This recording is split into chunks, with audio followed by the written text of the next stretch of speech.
across the UK, on DAB+, on YouTube, on your mobile, and on your side. This is Talk.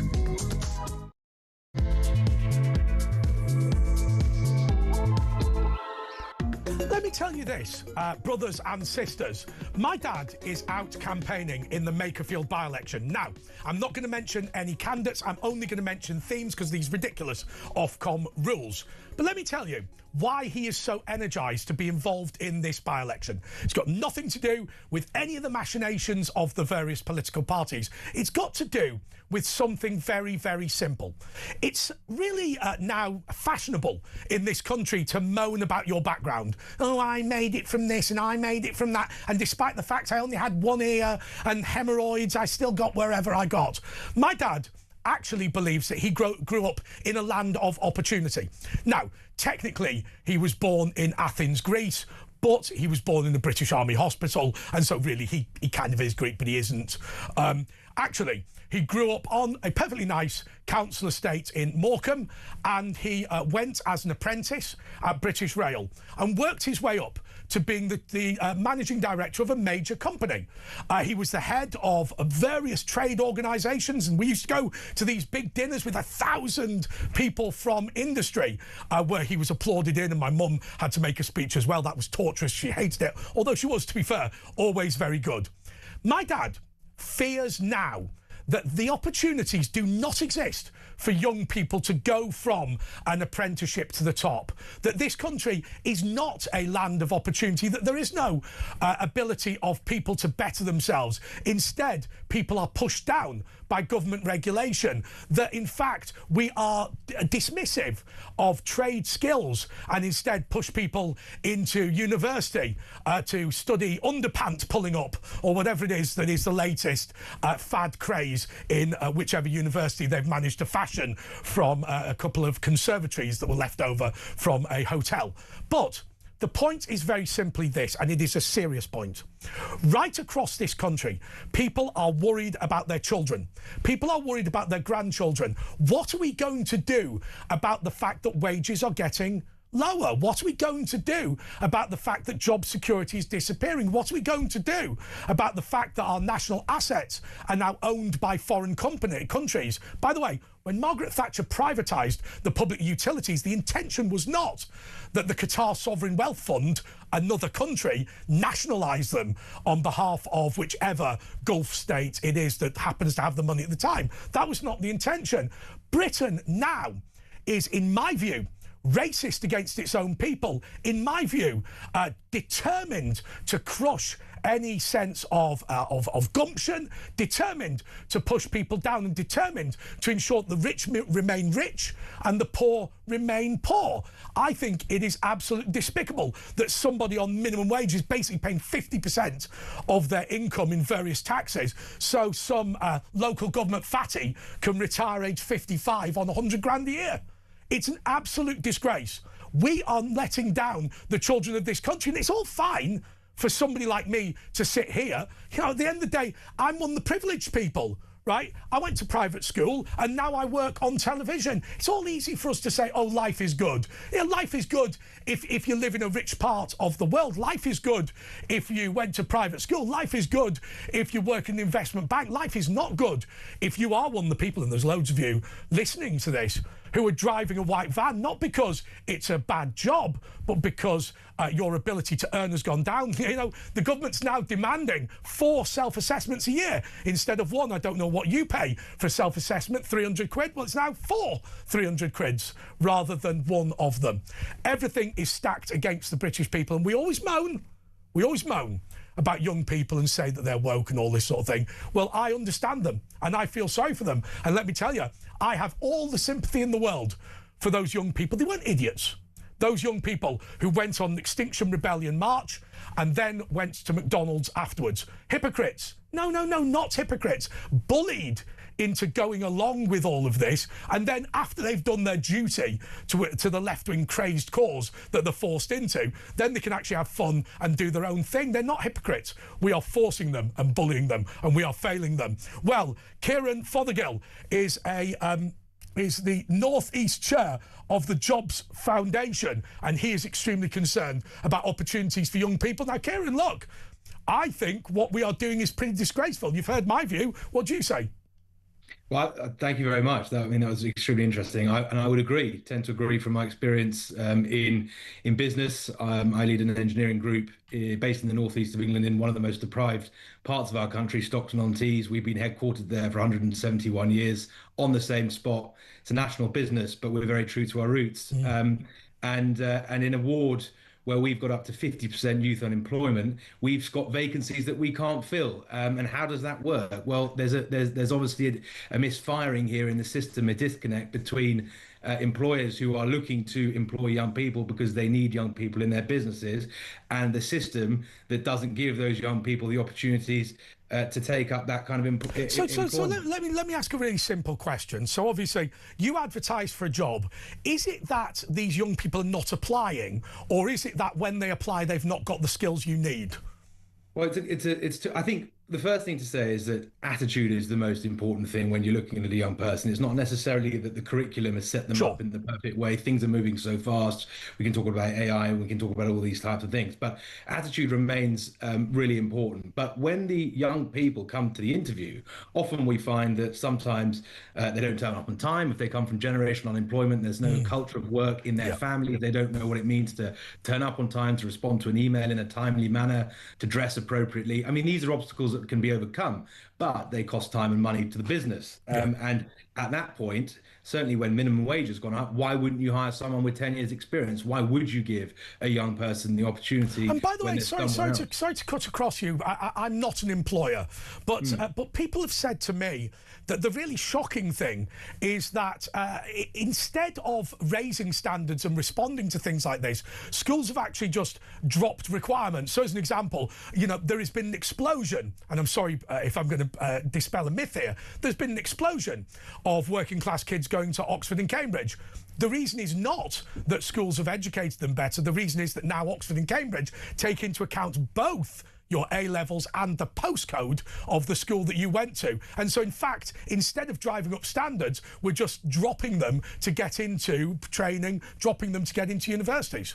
Well, I would agree. I mean, this is positive discrimination is what they call it, with which brings everyone down to the same level, unfortunately, and is not, in my view, something that's particularly progressive. And you made a comment earlier about the white van driver.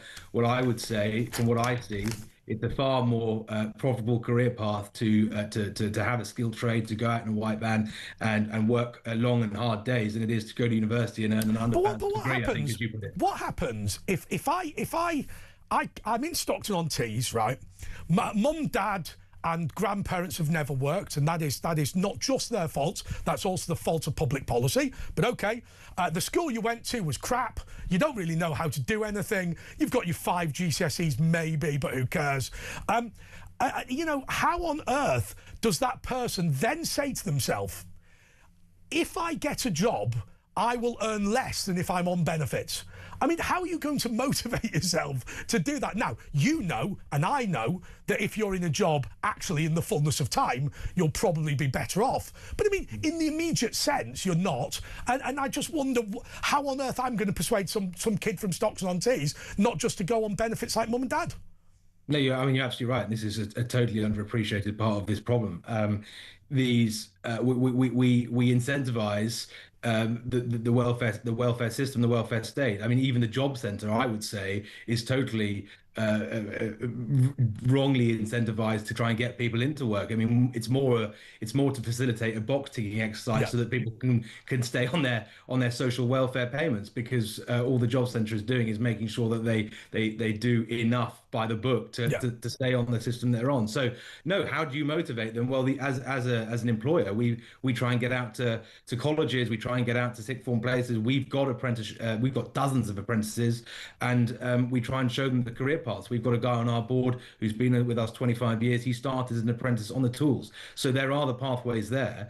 And I think increasingly, as Elon Musk said only the other day, you want to be in an industry where you're moving atoms physically with your hands, because everything else it might go down the drain. So in our industry, which is lifts and escalators, we can show young people that these are careers that are here to last still, and that they can better themselves, be autonomous, and earn a lot of money. I've always look, I'm going to say something that may well outrage people. I've done it before, but I believe that the reason we teach French in schools is because we need to do something with French graduates from university. So I can tell you, I lived in Belgium. You don't need to learn French. It's a complete waste of time. The only reason you would need to learn French is if you want to be a French teacher. Now, that might be me deliberately stirring the pot, but there is a serious point behind it. I worry that the subjects we're teaching in schools are being taught just because that's what we do, rather than actually thinking about what would be useful for the country. So, I mean, let's just be clear that the likelihood of you learning French and that being useful economically to you in the future is very low. But that's not the only example. Personal social education, all this rubbish, is highly unlikely to benefit you as well. Now, look, you are somebody who literally needs engineers. I mean, does the education system actually give you anything at all, or is it just a waste of time? I mean, to be totally honest with you, an MBQ3 isn't worth the paper it's written on. Someone else can do it for you. There's no timed examination component of this exam.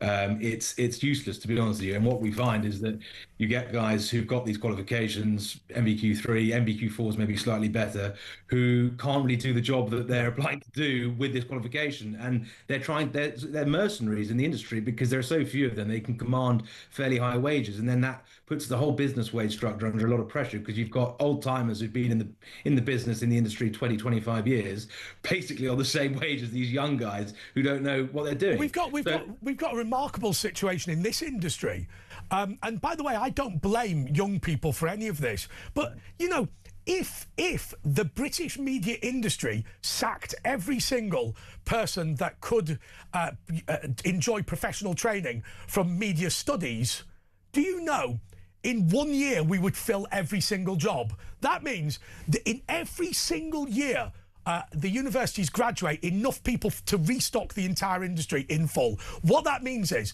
if you study media studies at university, it's highly unlikely that you will ever work in that field.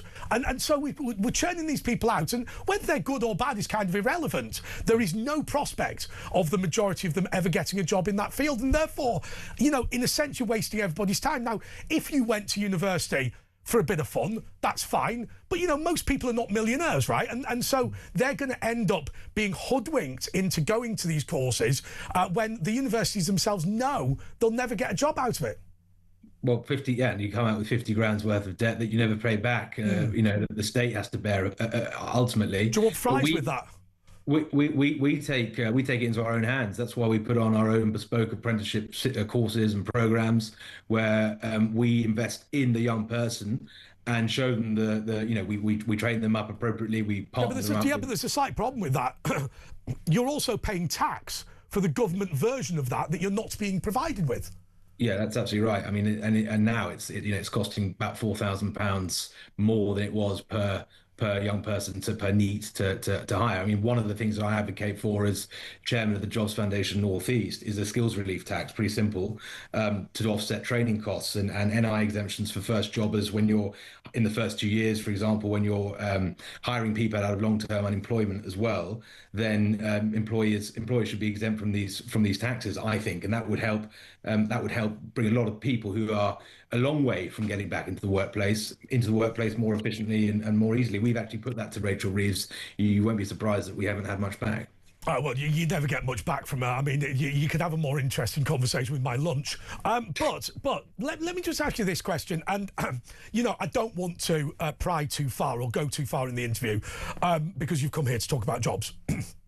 But if you are an engineering company, why haven't you just outsourced to China? What is the argument for actually, wading through the mud of British regulations to stay here? Why are we worth investing in as a country?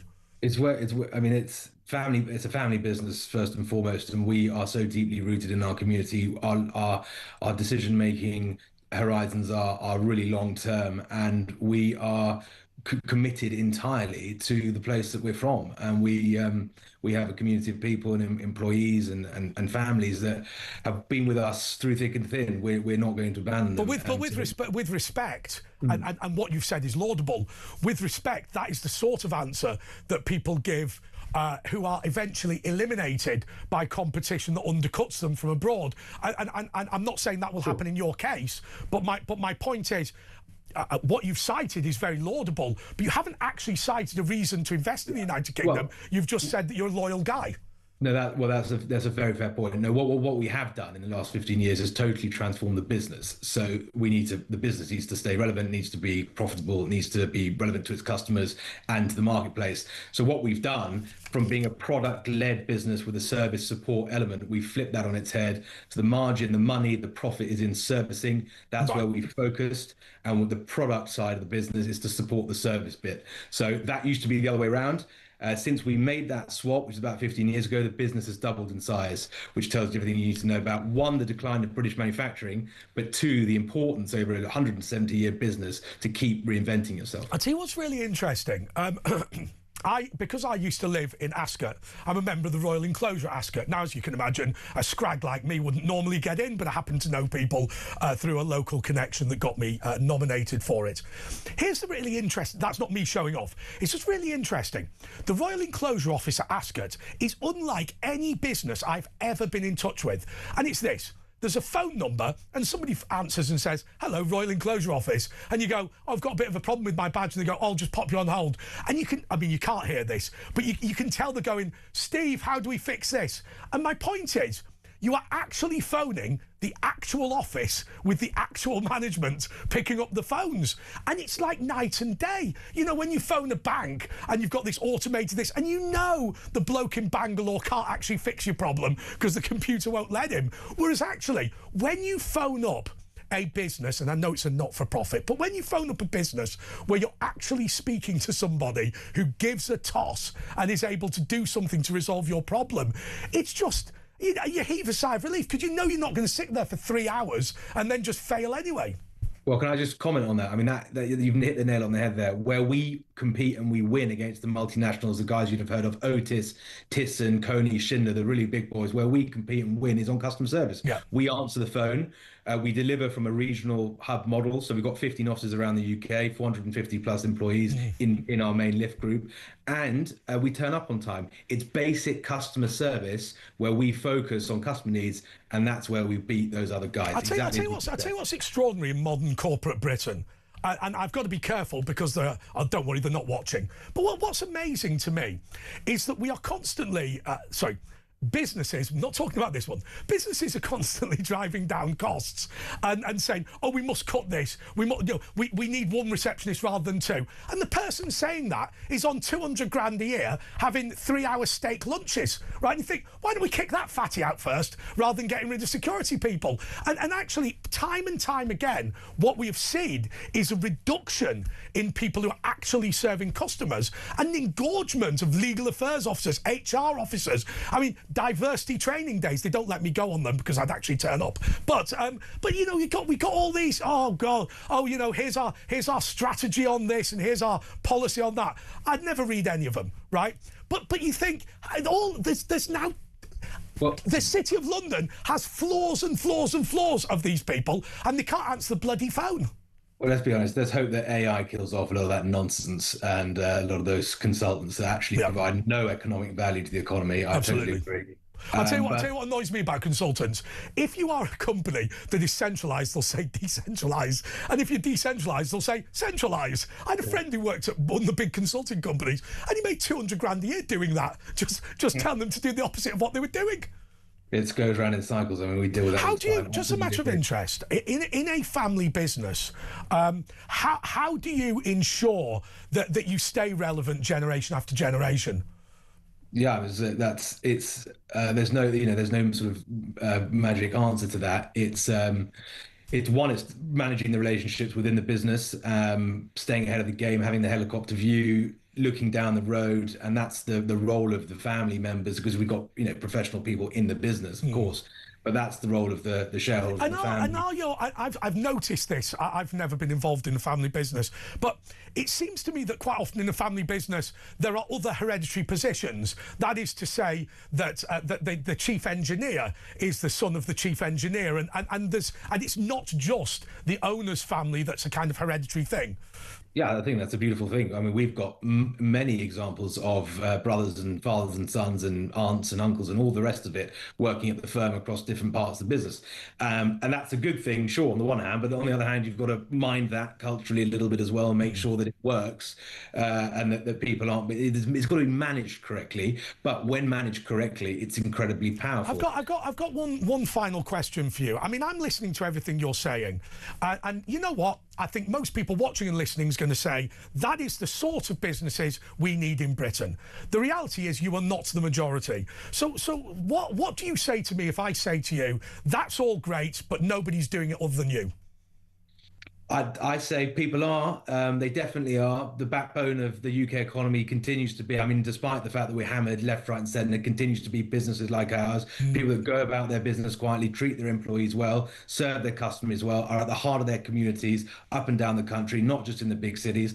And I think I'm positive about that. I just think we need to have a unified voice, and that's what I'm trying to do, so that we can fight back at some of this extraordinarily damaging legislation that's being thrown out. I've got to be honest with you. I think, you know, people taking pride in their business, people having a commitment to the economy and a commitment to their own people is so much better than this downsizing and outsourcing. Nothing good has come from any of that rubbish at all, apart from the consultants buying 5-bedroom houses in Berkshire, which makes it additionally irritating. OK, thank you so much. That is Kieran Fothergill. He is the North East Chair of the Jobs Foundation. When we come back, we're going to be talking about anti-Semitism to a guy who used to be the president of the board of Jewish deputies.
Across the UK, on DAB+, on YouTube, on your mobile, and on your side. This is Talk. OK, well, we have seen a rise in anti-Semitism. Of course, we're all required to pretend we don't know what the problem is. It's uncontrolled immigration. But nonetheless, we are seeing that. I have to say to you, I have got no time for any of this. When I see British young people going to school behind razor wire, I think the solution is not to put more patrol cars down their street. It's to boot people out who are trying to kill them. Anyway, Jonathan Arkush is the past president of the Board of Jewish Deputies. Jonathan, look, first of all, I want to say to you that I lament the situation we're in. Why do you think we've got to this place? I think we've had a discourse for too long about an obsessive focus on Israel and Israel's perceived wrongdoings. And I want to separate feelings about the Israeli government, which is very unpopular in Israel itself. It's a democracy and there's an election at the end of the year. And British Jews. British Jews who've been part of the fabric of this country since Roman times, have no influence over, and bear no responsibility for, and would probably vote against the policies of the current Israeli government. But what about those British Jews who say my cousins in Israel have the right to self-determination, and you know what? We have no problem with shooting jihadis, whether that be in Tel Aviv or in London.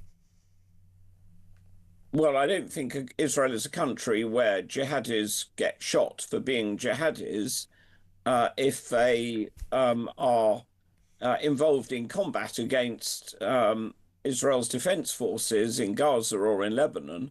Then it is, of course, possible that, like any other combatants, they may get shot in a war. Jonathan, look, I don't want to be rude to you at all, because we've not met, and what you've done clearly, is dedicated a significant amount of time to protecting protecting British people from racism. But there is a perception that the Board of Deputies is pretty out of date and really only exists in order to get honours for the members of it. Really, it hasn't combated anti-Semitism in any meaningful way. It hasn't addressed the issues that are causing it. And in reality, it's a bunch of old duffers who are after a knighthood. Well, I mean, I've heard it said. It was my own view, Jonathan. Well, maybe you're talking to one of the old duffers, but I don't think I'm too old, and I stepped down 8 years ago. Look, the Board of Deputies is the Jewish representative body in this country. And the current president, my successor, is 40 years of age. I don't think that makes but when this country is willfully bringing in people who want to kill Jewish people, what has the Board of Deputies done to combat that problem? Well, the Board of Deputies is not anti-immigration. The Jewish community itself were immigrants in this country over hundreds of years. And I didn't want any impression to be given that the Jewish community is somehow racist against Muslim people, because it's not. Or it's against immigration, because, on the contrary, the Board of Deputies... But to be clear, Jonathan, look, I don't want to be nasty, but there is a reason why there is an increase in anti-Semitism. It is because we are allowing people to come to this country who are anti-Semitic, and it sounds like the answer by the British Board of Deputies is to say, hey, we're not racist, all of you can come here, because if we're critical of a radical coming to the country, we might be accused of being nasty. Andre, anti-Semitism in this country comes from three sources: the far right, the far left, and some Islamist extremists. Yeah. The far right and the far left are white British, mainly, not always. Islamists, who are likely to be Muslim, many of them are fourth generation. They've been in this country. Yeah, but this argument doesn't stack up. I'll tell you the reason. Imagine there are 100 anti-Semites and you say, well, let's bring another 10 in. Well, there was 100 already, who cares? The problem is, I get that there are people who are racist in Britain, but to willfully add, I mean, I appreciate you're in a difficult situation, but I went to the Holocaust Educational Trust. Now, I can fully understand why somebody who has survived the Holocaust is very keen on refugees coming to Britain, and they will never change their view. But when I saw them stand up saying, it's hard to understand why anti-Semitism is rising in Britain, I thought, well, it's not very hard for me to understand. Every single person I know knows the reason, and that reason is that we are not focusing on quality when it comes to immigration. We're focusing on getting the cannon fodder from the equivalent of the sinker states of Pakistan. I would describe that as a rather remarkable view. There are people who've been here for 4 generations who came from Pakistan, and a lot of their younger generations are more radical than their parents. Okay, fine. In terms of radicalisation in the Muslim community, what's the Board of Deputies doing about that? We have long had a very strong engagement with Muslim communities up and down. And what has it achieved? I think we have many, many strong Muslim See, the friends. problem is, I think you don't. I think you don't. I think the problem is you're lost in the middle of this. I think you're good people, but I think actually the systems that you have in place are not working. You know, at the end of the day, a guy has to hold the door of a synagogue and allow himself to be shot in order to get rid of a terrorist who wants to slit people's throats. And there seems to be no response. And it's not because I'm not having a go at you because you're responsible. Clearly, you're the victim. But it just feels like, you know, this lumbering pro, we're very concerned about migration, we don't want to look like racists. They're killing your people. We have put forward to the government over many years strong platforms of action which the government has partly taken to deal with the problem of extremism in British society. The Jewish community is not the government. What we can do and what we do is put forward to the government, and we have done, curbs on, for example, some of the hate marches. Yes. We propose that imams who spout hostility should be stripped of their British citizenship, if they've got it, and deported. We have proposed stronger laws against hate speech. The government has taken on some of these and not others. And we are constantly critical of the government's failure to do more, and we shall continue to be critical. We are not a bunch of old duffers, on the contrary. Well, Jonathan, I've got to be honest with you. I asked you to explain what you were doing, and to be fair, you've answered. I'm very reassured about that. I think there is a concern about radical imams. I think stripping them of their citizenship is absolutely phenomenal. I think some of the hate speech in mosques, by the way, my own view about what happens after Friday prayers in mosques is that there is a tendency within this community to be quite polite, and therefore when they all think somebody's a nutter, they're quite nervous about saying they can't come. That is something that we have to deal with. But I think that is a positive step forward. And look, I'm very happy to discover that there is action being taken. What do you think the government should do next in terms of dealing with this problem? We don't want to live as a community behind higher walls and more police. That's not the answer. Sure. We want to attack the disease of anti-Semitism. That means going for the people who spout anti-Semitism. We need to be able to have much stronger, clearer laws about what you can say and what you can't say at demonstrations. Saying things like globalize the Intifada is a call for violence against Jews. Absolutely. That should be stopped. We need to curb the demonstrations. We are not against the right of free speech, but there are too many of these demonstrations. And my suggestion, for example, is if you're going to hold a demonstration that costs millions of pounds to the public purse in policing costs, why shouldn't the organisers of the demonstration pay for it? I've got to be honest, Jonathan, this is the thing that frustrates me. Right, I'm really sorry to say this, but let's be honest. You know, Israel's a small country. The fact that it is running a counter-terrorism operation in Gaza, if I'm being honest, I don't really care. I mean, I wish them well, but I mean, I'm no more concerned about what's going on in Israel than I am about what's going on in France or Belgium or whatever. What frustrates me is the way that we are forced to obsess about this issue. Every week there's a protest. You know, the BBC reports every single thing that happens every single day in Israel, and we seem incapable of saying Israel is a country, but there are lots of other countries, and fundamentally, you know, this is... And I'll tell you something else that frustrates me, and I'm furious about, by the way, because my family had to leave Northern Ireland as a result of sectarian hatred. The fact that we have returned sectarian voting to Britain, so we literally have people in Birmingham who've got no policies about dealing with Birmingham City Council, and by the way, that's a big area, right, big subject area. They're literally going, this is for Palestine. Well, you know, why can't I stand up and say, all right, I'm concerned about Mogadishu and get elected? I mean, it's just garbage, and yet we seem to give succor to it. I totally agree with you, and the Jewish community constantly points out that there are human rights abuses on a vastly greater scale than anything that's ever happened in the Middle East. Yes. In Sudan, Iran, Myanmar, Syria, China, yes, Russia, there's a whole long list of countries. But unfortunately, there is an obsessive focus on Israel, and too many people have fallen for it. I also totally agree with you. But if you're a councillor or a member of parliament, You're a councillor, a member of parliament for your ward or your constituency, not for Gaza. But what upsets me, and I'm happy to be critical of people. I will tell you, when I worked for the Royal Borough of Windsor and Maidenhead, I recruited and ran the campaign for the first ever Muslim mayor of a Royal Borough. He was fantastic. And I think his Islamic faith, actually, if I'm being honest, assisted him in his role and made him good. But I want to be very clear.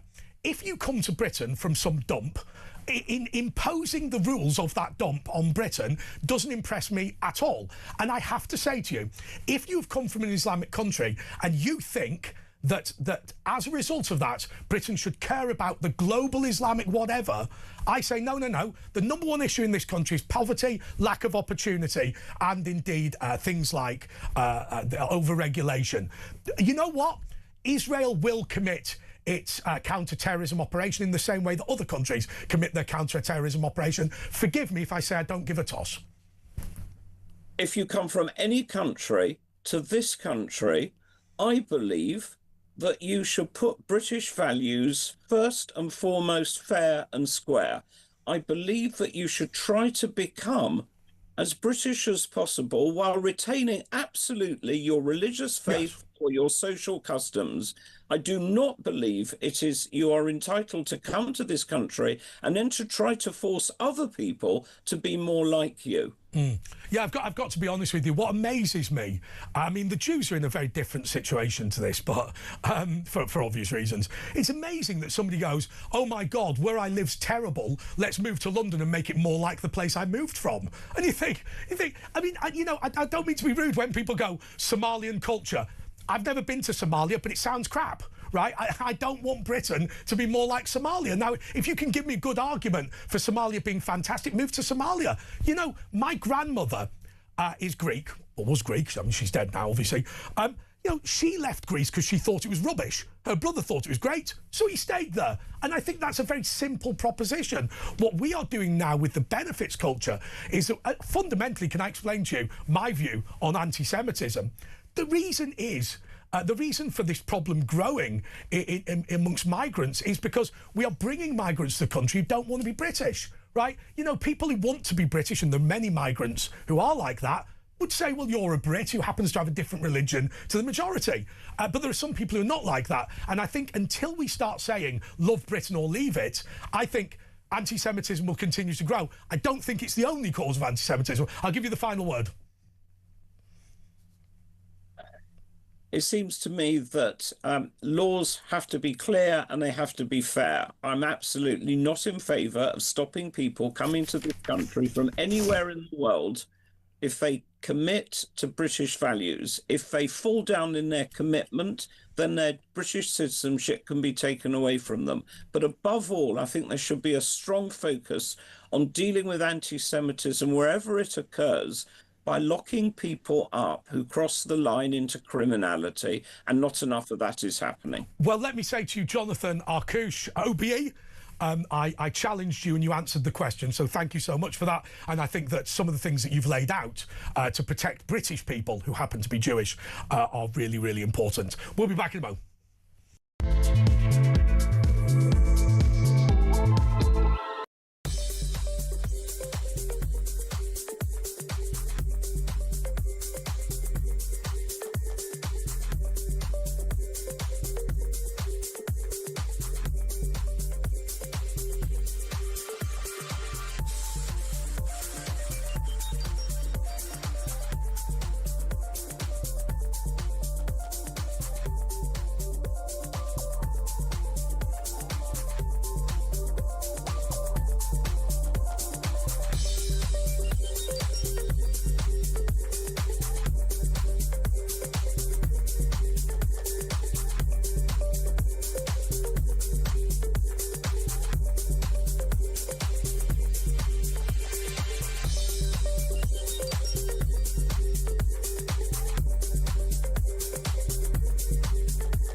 across the UK, on DAB+, on YouTube, on your mobile, and on your side. This is Talk. Okay, here we go. This is my big moment. Listen to this. The FIFA World Cup 2026 is almost here, and thanks to Adidas, the tournament's official match ball supplier, our friends at Talk Sport are giving you the chance to be there. Yes, that's you. Adidas is sending you and a friend to Dallas to see England versus Croatia live on June 17th with return flights, accommodation, spending money, tickets, and your very own Adidas official match ball Trionda. Is that the name of the match ball? Don't know what that means. Okay, be at England's first game in the FIFA World Cup at one of the world's best stadiums. Get ready to get that winning feeling. Here's how to enter. Right, the problem is... Get ready for that winning feeling. For your chance to win, head to talksportwin.com or text TALK to 83338. Texts and online entries cost £2.50 plus your standard network rate. Or call 0343 418 7260. Lines close 1st of June 2026 at 4 p.m. That's when you'll need to answer your phone if it rings. 18 plus UK residents only. This is a network promotion. See full terms and conditions at talksport.com/win. So for your chance to win, text TALK to 83338 now. Full T's and C's at win.talk.tv.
Across the UK, on DAB+, on YouTube, on your mobile, and on your side.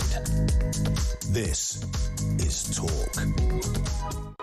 Right, this is a slightly unusual situation, but last week we had Dr. Sanjeev Nikarni on from Leicester Paediatric Unit, and he was talking about the issues that young people were having, low-level mental health, the stress that they were having with social media. And it's not so much we ran out of time, it was just there were so many things that he was saying that were so relevant to us that I just thought we'd get him back on and almost pick up where we left off. So Sanjeev, look, first of all, thank you so much for coming back. But look, what we were talking about last week is the way that young people now, everything is stacked against them. You know, they're being bullied in school. You and I know that very often bullying is thoughtlessness. But if you have a phone in your house with WhatsApp, then that means it's relentless. Now, I think most kids that bully somebody are actually quite surprised to discover how upset the kid is. But I mean, in my day, that would be something that would take place at school, perhaps only at playtime or whatever. But now it is relentless all the time. Why are we not taking any real action to deal with just that constant torrent of low-level things? It's really sad, isn't it, Andre? And I think in my opinion, it's poor governance, it's lack of leadership. We keep having this debate time and time again. There is a mountain of evidence showing the toxic poisonous effects of social media apps. And you just mentioned it, WhatsApp. While most of us use it to communicate, school children wake up to 500 messages each and every morning. That sort of number. How are they supposed to cope with a school day, let alone the deluge? I mean, I'll tell you what. So I had a friend of mine. Her daughter went to high school, and in that I don't know if this is true everywhere in the country, but in that part of London, a smartphone was almost considered part of the school uniform. So that is when you go to primary school, you don't have a smartphone, but when you're old enough to go to high school, you get one. That sounds relatively sensible. Now, you and I have both been teenage boys, and as you know, teenage boys are a pain. You do things that are bad, and hopefully you've got a supportive family and unit around you. So she got onto this school WhatsApp group, and the 13, 14-year-old boys were sending stuff that was sexually inappropriate. It wasn't pornography or anything, but it was sexually inappropriate, and that was quite upsetting for an 11-year-old.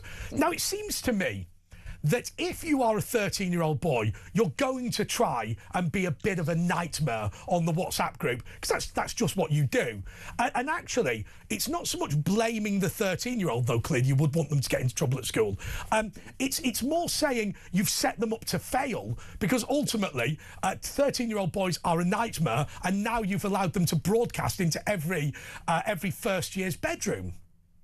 Yeah, you've highlighted something which is grounded in science, and let me explain what I mean by that. During teenage and adolescent years, the emotional and reward circuitry in the brain, which is embedded deep in our brain, is actually very, very active. It's hyperactive because it's how teenage boys and girls and adolescents create an identity. Right. And that is why they're so vulnerable and prone to this sort of behavior. So you and I were teenage boys. We behaved badly. I'm sure I did for sure. You probably did as well. However, now you have this superimposed insult and trauma of social media apps and everything being broadcast. The tragic case of the rape recently broadcast on social media, just completely and utterly unacceptable. So in other words, there's a double whammy for our teenage and adolescents. They're already going through a vulnerable stage, and then they are assaulted by these addictive algorithms which give them dopamine hits, which basically causes brain dysfunction. But what amazes me with this, look, you and I have never met, right? But you don't seem like some prude, right? You are somebody who's got a serious background, a serious level of knowledge, and you're saying, I'm not having to go at anyone. Literally, if you sit on TikTok, age 12 and 13, you will become stupid as a result. Literally, scientifically, that's a fact. Now, the fact that nobody cares what you think worries me. Well, it is sad, isn't it? Because the problem is political correctness in this country has far outweighed the needs of the people. And that's the issue here. You know, we talk about children's rights. Children have a right to be protected. Correct. The 13-year-old girl has a right to be protected from the awful misogyny that she's been subjected to. Listen, can I tell you, my mother banned me from buying cider and fags at the local off-licence when I was 13, right?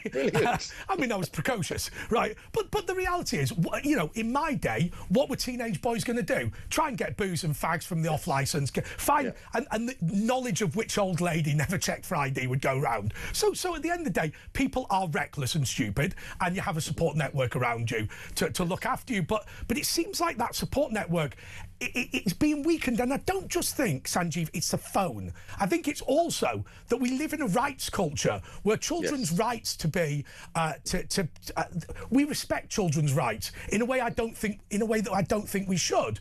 I think that it is incumbent on a parent to say, I will give you as much freedom as I can.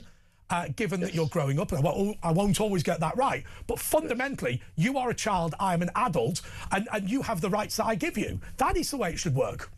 Absolutely, because the adult, we hope, is mature and is able to control and direct and guide the teenager who's going through, once again, a biologically proven, programmed, very vulnerable stage in his or her life. Yes. Therefore, they need firm guidance. This sort of, you know, going back to schooling when there are open classrooms and children can talk to each other, that's a lot of nonsense.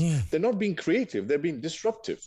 So absolutely. Can I ask you a question? I've got a very dear friend of mine who thinks that the whole system of school actually holds children back. And his argument, so he homeschooled his kids. Oh, how middle class. But he homeschooled his kids. And he said, a lot of what children learn to his mind comes from hanging around with people of different ages. And actually, this whole concept of putting people all in with the same age group, I understand the practicality of it, but he felt that in of itself held children back. Is there anything in that? Well, yes, from personal experience, and I'm sure you'll probably agree with me, what we learned in school, what I learned in school, has very little bearing as to what I've become. There's very little predictability, forbearance of what I've become. But at least it teaches you many other things. It teaches you discipline. It teaches you to sit in a class. It teaches you to mingle and interact with other children. Now, what's happening currently is that these children are spending far too much time away from peers, away from family, away from hobbies, away from academia. And that's the perfect storm that's brewing. But, so, yes, but let me ask you this, right? So, look, I'm just going to make a racial assumption here, right? So I'm from an Irish Catholic family. You're an Asian chap. One would assume many Asian people, particularly those who go into the medical profession, have come from quite a solid family unit. So I'm just going to make that assumption.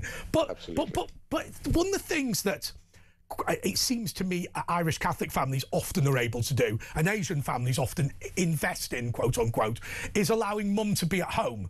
But the reality is the vast majority of people in this country, because of the decline in wages, may want to have a stay-at-home parent, but don't have that option. And it strikes me that we're penny wise and pound foolish, because what we do is we bring a bit of extra money in, we cut wages a little bit, we're a little bit more productive, but actually we let television bring up our children, and that has a cost in of itself. Well, indeed, parenting is extremely difficult. Two-parent families, parents have a really tough time, and that is probably one of the reasons why social media has become embedded and had such a devastating effect. Because when you come home after a long, hard day at work, then you rather take recourse, you allow your child to do something which keeps them out of trouble, in your opinion. However, it's only in the last 2 or 3 years we have realized what is actually happening behind the scenes, in the bedrooms, on these awful TikTok challenges, on these caustic poisonous, try and drink Instagram this posts, and live through it and all that sort of thing. I'll tell you what's amazing. There was an Aha song in the 80s, The Sun Always Shines on TV. And it's kind of one of my favourite phrases, because I say to my viewers and listeners, remember, I am not sat in your lounge. What you can see here is not real.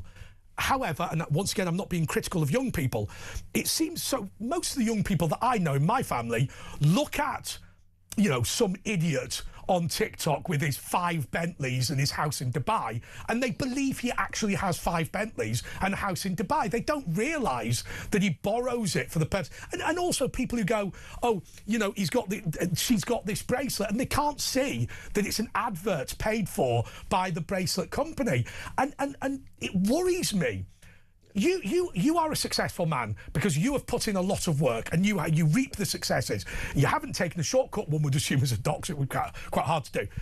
We have exchanged, it seems to me, genuine happiness for consumerism. The reason I'm sat here now is because I spent my university time debating for the University of London, right? And I've got a result of that. I didn't sit there, thinking, let's get rich quick and buy a Lamborghini. If you want to drive fast, get a Lamborghini, but it will not make you a better person. And we fail to explain that to children.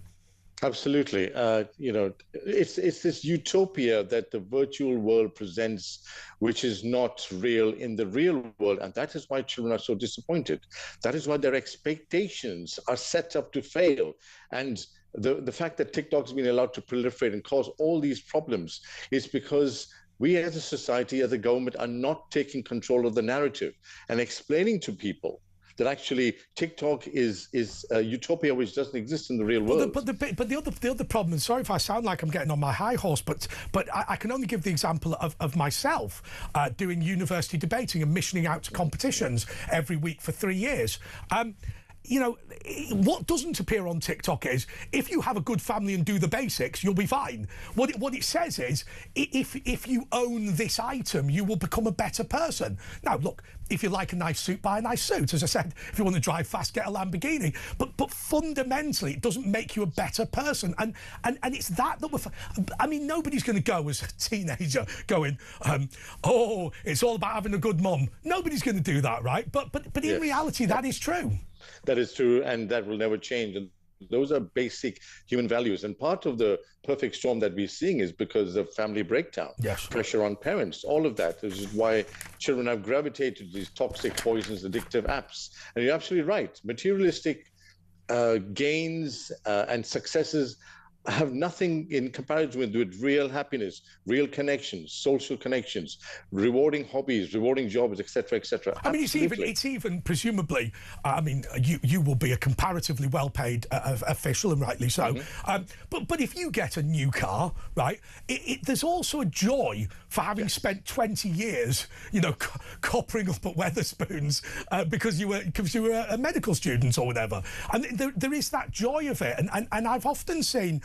Well, there's always a problem with people who inherit vast amounts of money because actually it becomes quite boring to them and their life has no meaning whatsoever. And I think to have built from, I mean, I can sit here and say I'm debating one of the world's leading experts on paediatrics because of the work I put in at university. I can say that to myself. If I got the job because my dad owned the company, less so. Absolutely, yeah. I mean, it takes away the desire, the hunger, doesn't it? The satisfaction. And you're right, I have worked very, very hard for the last 30 years as a consultant here in Leicester. And if I get myself a decent car, it gives me good satisfaction. Correct. It is materialistic, but it's based on what I have done for a number of years in the lead up to that. Indeed. I completely agree with you. I mean, in your professional capacity, do you see the effects of family disintegration? I mean, is it something that's increasing and having a knock-on effect in your actual professional work? Massively, and it makes me really, really sad to see this. It makes me sad to see what I think are the basics of happiness and human life, and that is social cohesion, society, family, friends, togetherness. There are, as you know, there are blue zones in the world where people live to be 100. They're very happy, they're healthy. But one of the fundamental aspects of that longevity is social connection. And sadly, in this country and in many other countries in the West, we have lost that social connection. We are going through a loneliness epidemic. It has been poo-pooed that you don't need to have a family. And that is folly. That is completely and utterly wrong. How else will children grow up? There are 3 or 4 million children, boys growing up without fathers in this country. It's a scandal. Sanjeev, unfortunately, we've done it again. We've run out of time. But I'll tell you what, we want Sanjeev back, don't we? Because the reality is a lot of what we talk about is political, but it has a huge effect on young people. I'm going to be back with Pete Barnes just in a couple of minutes to do the pay-per-view. Don't go away.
Across the UK, on DAB+, on YouTube, on your mobile, and on your side. This is Talk.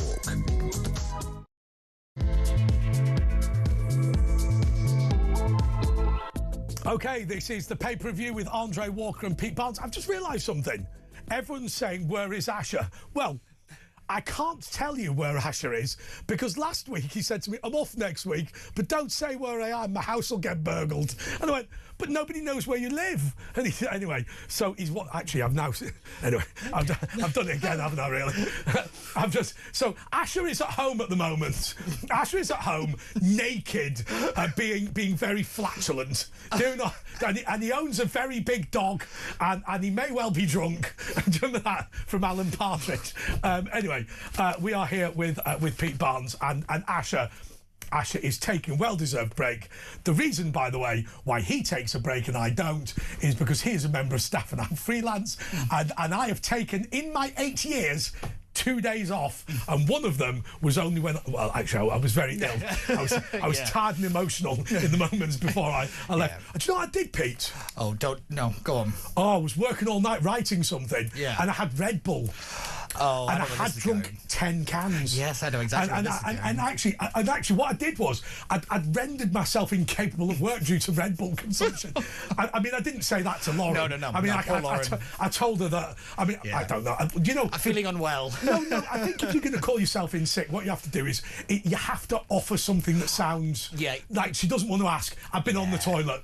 No, you're all right. That's the rule, isn't it? You need to give enough detail that it sounds legitimate, and not enough detail that you can't look them in the eye the next day. I mean, obviously you're freelance as well, so presumably you haven't called in sick in quite some time. No. But do you feel obliged to put on a sick voice? No, some people do. I've never really felt the need to. Not really. I always got told, I got a piece of advice when I worked at the London Assembly, that if you're going to be sick on Monday morning, take Tuesday off as well. True. That, because, don't take Friday off then take Monday off as well. Let's be honest. do you know, I got a load of work when I first worked at Talk because I was always willing to do Monday morning on Julia Hartley-Brewer's breakfast show. And whoever they booked on Monday every week would phone Sunday night claiming to be ill. Yeah. Which is basically phoning from the pub. Yes. Or phoning from the taxi on the way back from the pub in the morning. Although to be fair, Pete, you are known for your willingness to go, now you know what? I'm going to go. Yeah, I am actually. Yeah, that's why I've been on here every day apart from Tuesday. What was the worst one for you? I'll tell you the worst thing I've done at Talk. The worst thing ever. So I've done the whole. We're in the pub. Yeah. It's 5 a.m. I'm working at 6. I've done that a number of times, and I think the good news is, you know, we're not doctors or scientists. Being that we are commentators, as long as you don't get too excitable. I think that's the big thing. Yeah. But I think the worst thing I did was during coronavirus. I'd been on the lash all night, and I was working from home. When they went to me live at 6 a.m., they just heard snoring. That was it. And they had to phone Dave Joyner and bring him in. And Hartley Brewer was, it's fair to say, Hartley Brewer. Hartley Brewer, yeah. I love how it's a verb. You got Hartley Brewer. Julia Hartley Brewer is a lovely person, but she has her rules, and if you don't comply with them, she gets a little upset. Yeah, just a bit. Yes. Anyway, right, what have we got in the papers? I'm going to say, do you want to start off with the Daily Express? No, you don't. Yes, yeah. So this is following on from the conversation you've just had. This is Jewish people don't feel safe on British streets. This is they're not safe on British streets. No, they're not. But I wanted to pick up on something you said in this interview with the former Jonathan Arkush. Arkush, yes. OBE. He got OBE. I said a knighthood because I didn't want to. I'd said, what do you know? In the briefing beforehand, I said, it's only there to get an OBE, and he went, and Adam went, watch out, he's got an OBE. So I had to say knighthood. But it is. Look, the board of it's like Conservative Friends of Israel. Yeah. Conservative Friends of Give Me a Peerage. Yes, pretty much. And that's what it is, right? Yeah, because he mentioned all these things that the board does, and he has his strong ties and all the rest of it, and I was like, Well, none of it's worked. Yeah. That was my... again, it was very good that he said, well, we're trying all this stuff. Well, I look at things as a results-driven person.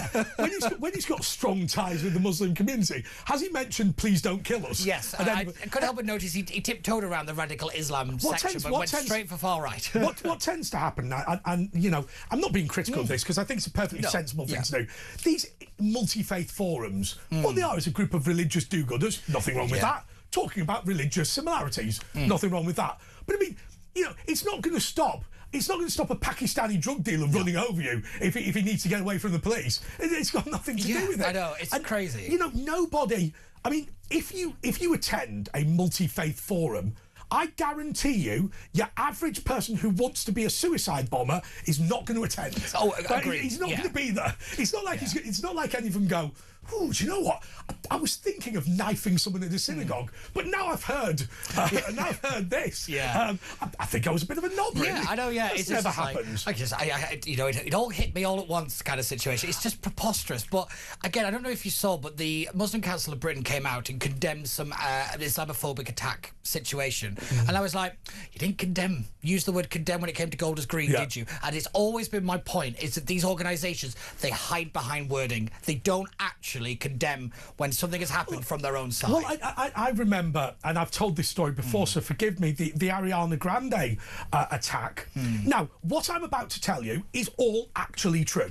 Right, so I begged my Muslim friends, do not let the guy they'll put on with all the gear and the beard, and he will start by saying, this is very embarrassing for Islam. Now, I will tell you, when somebody has nail-bombed children, the fact it's embarrassing for Islam is not high on the list of concerns, right? Particularly with the optic. Here's what should have been said. Right, first of all, last night our city came under attack. I will now brief you on what we are doing to deal with it. Here is fact number one. We've asked members of our community to open restaurants and takeaway businesses to ensure that emergency services working overnight have the food that they need to continue with the work that they are doing. All of that food is being provided for free because we understand that many of them had to come here without cash. Right. Every single child and young person that needs to be taken home from the Ariana Grande concert is being taken by taxi drivers that we have called up. That one did happen, to be fair. This did. No, what I've just said to you. So he did, that one did, right. So we are completing that process, but as you can imagine, some people have had to go all the way to Aberdeen. It's taken us quite some time.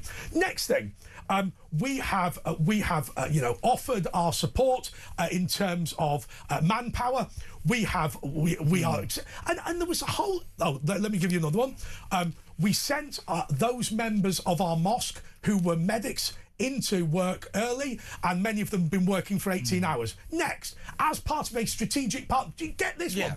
As part of a strategic partnership, suicide bombers are not entitled to a funeral at any British mosque.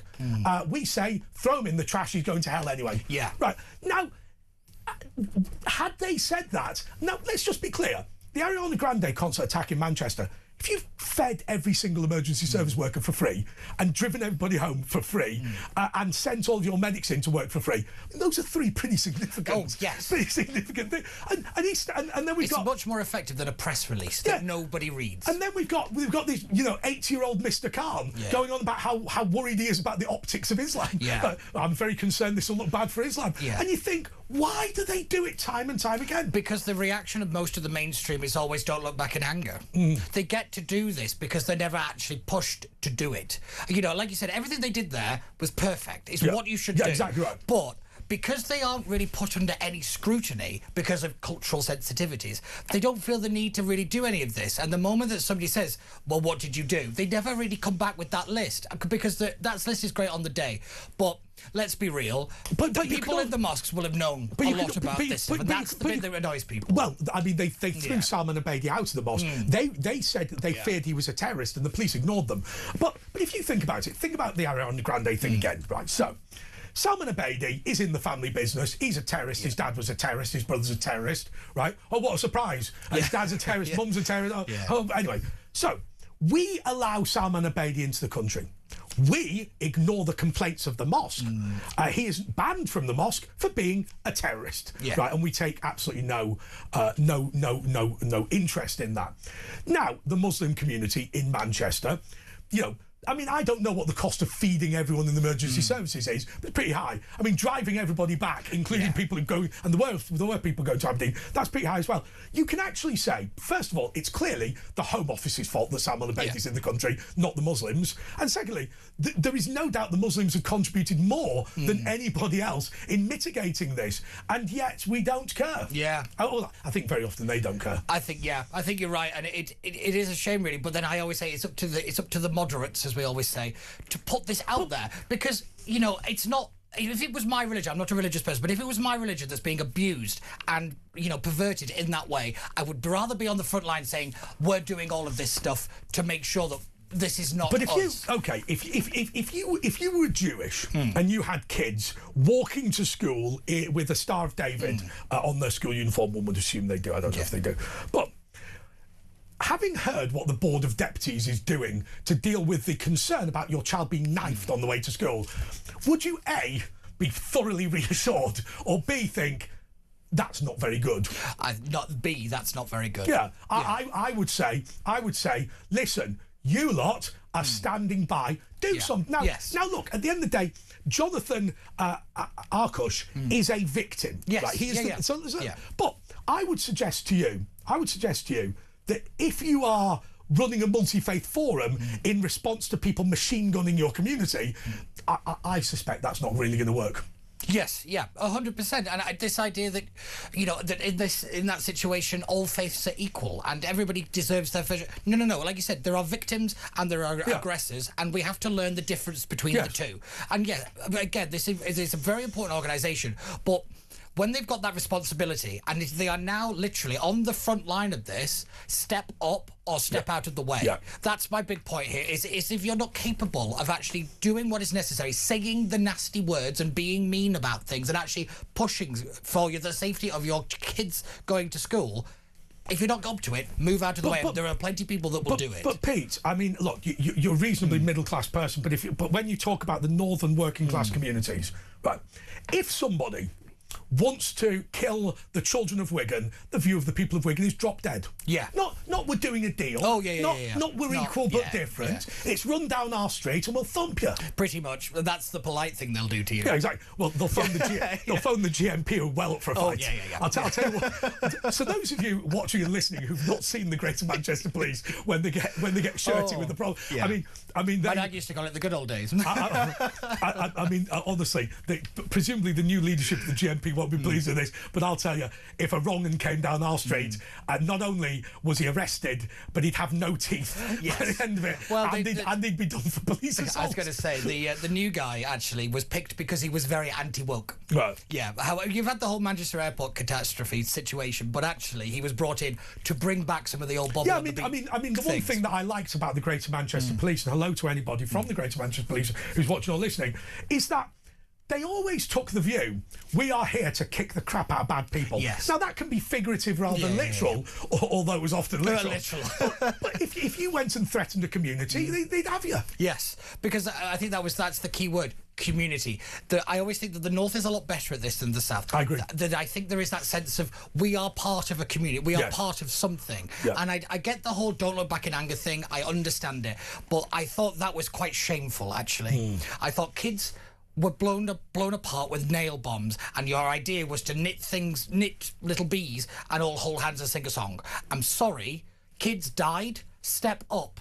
We can't keep apologising for this. I mean, I'll tell you what I did. I mean, I was roundly mocked for doing this, although it was largely a joke, but people took it seriously. But I put a £50,000 bounty on my head, which still continues to this day.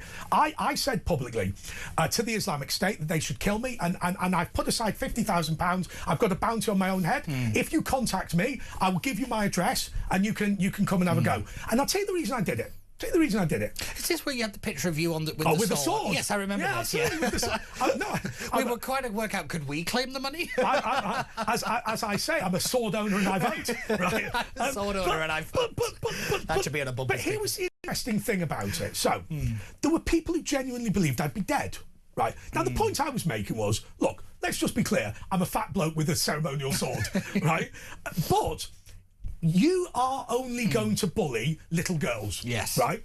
I want to. Do you know? the first anniversary of me not being killed, I went down the Edgware Road and went into an Arabic restaurant and had the celebration, right? Because I thought to myself, isn't it time we said the number one reason why you are a jihadi terrorist is you can't get a bird? Yeah. I mean, that is the number one reason, isn't it? Southport is a prime example. Yeah. He went after... If he'd have chopped his hair, he probably would have been all right. You know, like, he went after little girls during a dance class. Yeah, exactly. I mean, also, I think the prime example is the grooming gangs. We never talk about the racist element of the grooming gangs, that is they went after white working class girls because our establishment looked at them and thought they had it coming or they're making it up. Let's just be clear about the dangerous man Axel Rueda Cabana. He didn't have a crack at the dads. No. I mean, let's be clear, right? He had machetes and whatever. He presumably, if you're armed with machetes and the dads have just got the fist, but he still wasn't brave enough. Still wasn't brave enough to do it. Basically, he's decided that his favourite choice of a fight. When he's tooled up is an 8-year-old girl. Salman Abedi was the same. It was an Ariana Grande concert. You know, that element is never talked about. That it was young girls that these people go after. We shouldn't call them terrorists. We should call them sad individuals. Yeah. Which was my point. I mean, obviously, people joked about it. I mean, I was a fat bloke with a sword, right? I mean, it was fake. It wasn't even fake. Ridiculous. It was fully ridiculous. But there was an important point to it, which is this. However many years, 5 or 6 years later, I still have a bounty on my head. Yeah. I've still told the Islamic State to kill me, and this is a national broadcast. And it's not going to happen, is it? No. And if it does, OK, that's one person. But fundamentally, my central thesis, which is that terrorists are sad individuals who wouldn't fight someone their own size, has so far been proved. Because I ain't even got Semtex or a gun. I've got a sword and it's blunt. Yeah. and also, you try to chop butter with it. I don't mean to be technical. It's not even a full tang, which means it'll fall apart later. But a little like ourselves. Yeah, absolutely. I'll tell you what I can do. I can do sabrage. Do you know that? Oh, the opening champagne with your sword. That, yeah. I will tell you. I remember that party. The school I went to, I could open a bottle of champagne with my sword. There was no education there, but you know, it was. It skills gap. What skills gap? It had some panache. More next.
Across the UK, on DAB+, on YouTube, on your mobile, and on your side. This is Talk. This is the pay-per-view with Andre Walker and Pete Barnes. Pete, you've decided to look at The Guardian. I know. I hate myself for it. As soon as the words came out of my head. But it is this Labour plans welfare shake-up as scale of youth jobs crisis revealed. Well, congratulations, Guardian. We were talking about this when I was still at university. Yeah. Because what this actually is, we've all focused on the kind of the benefits side of things. The actual problem we have is people are leaving school without learning how to read and write and doing the basics. This is part of a huge education and skills gap gap crisis. The reason we had the migrant crisis in the first place is to bring people into the country to do the jobs we haven't skilled our own people to do. I've got, as you know, and I suspect you are on the same page as this.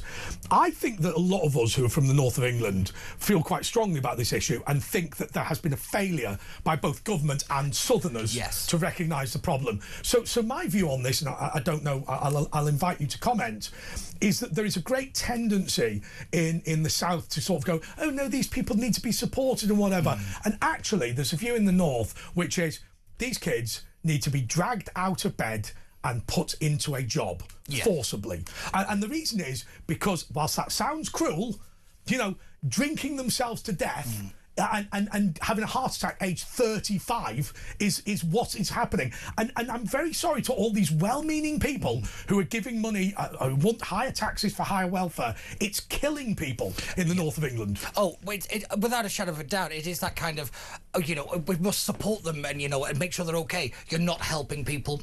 Sometimes a bit of tough love is not a bad thing.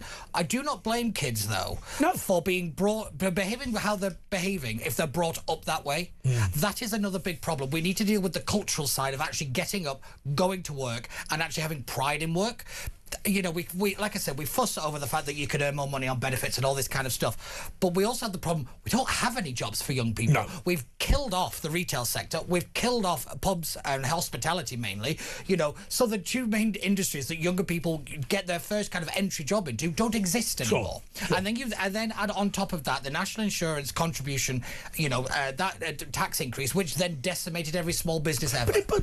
But I mean, it's interesting that we ended up at kind of the same school as sixth form college. So the example of Winstanley College is a really interesting example, and not just because we both went there, but because actually it is quite a unique place. So most of the schools in Wigan don't have sixth forms, and so you can go to vocational training, or you can go to Winstanley College, which is a specialist A-level college. It used to be oral grammar. It used to be Apollo Grammar. Apollo Grammar. Okay, so this place, one would assume, has a demographic which is below average. So I mean, there'll be some people like you, fairly middle class, but the average person will be a Wiganer, right? They'll be something.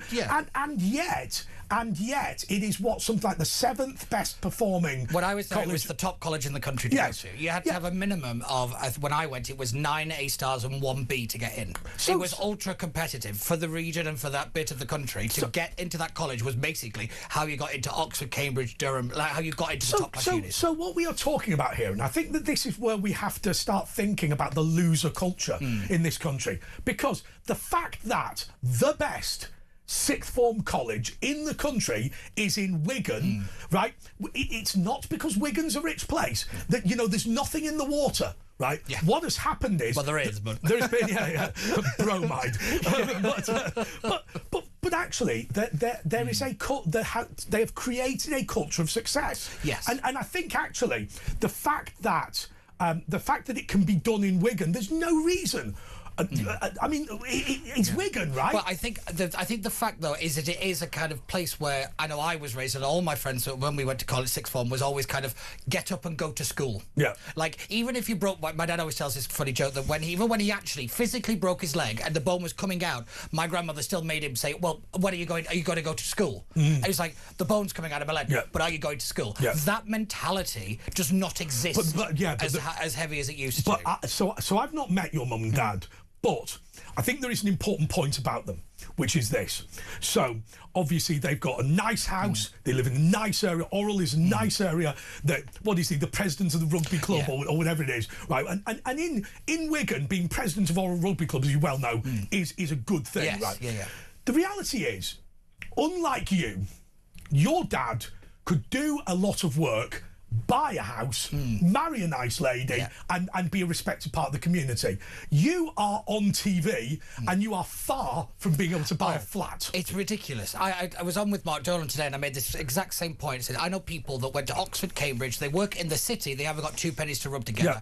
But up north, I know people that went to trade schools, learned to be a plumber, plasterer, bricky, whatever. They're not only married, 2 kids, probably looking to buy their second house. Exactly. The bigger problem I always thought was actually this 50% university educated quota actually was a nice idea, but what they did was they let the kind of people look down on on people who worked with their hands. The blue-collar jobs were looked down on. In other words, you would never get anywhere. Now, the complete inverse has happened. We've got people, not just with Mickey Mouse degrees, but even people with really good degrees not being able to get into the jobs market because we decimated the jobs market. The people who have actually been able to move on in life have been the ones that most people thought wouldn't do anything because of how they've been able to. But equally, just to go further than that, and I don't know your family, but somebody told me that your dad was one of the top engineers at Heinz, which is a big, obviously, the beans maker. There you go. Biggest factory in Europe. Yeah, so people are going to go, Teehee, he's an engineer at the bean factory in Wigan, right? Teehee.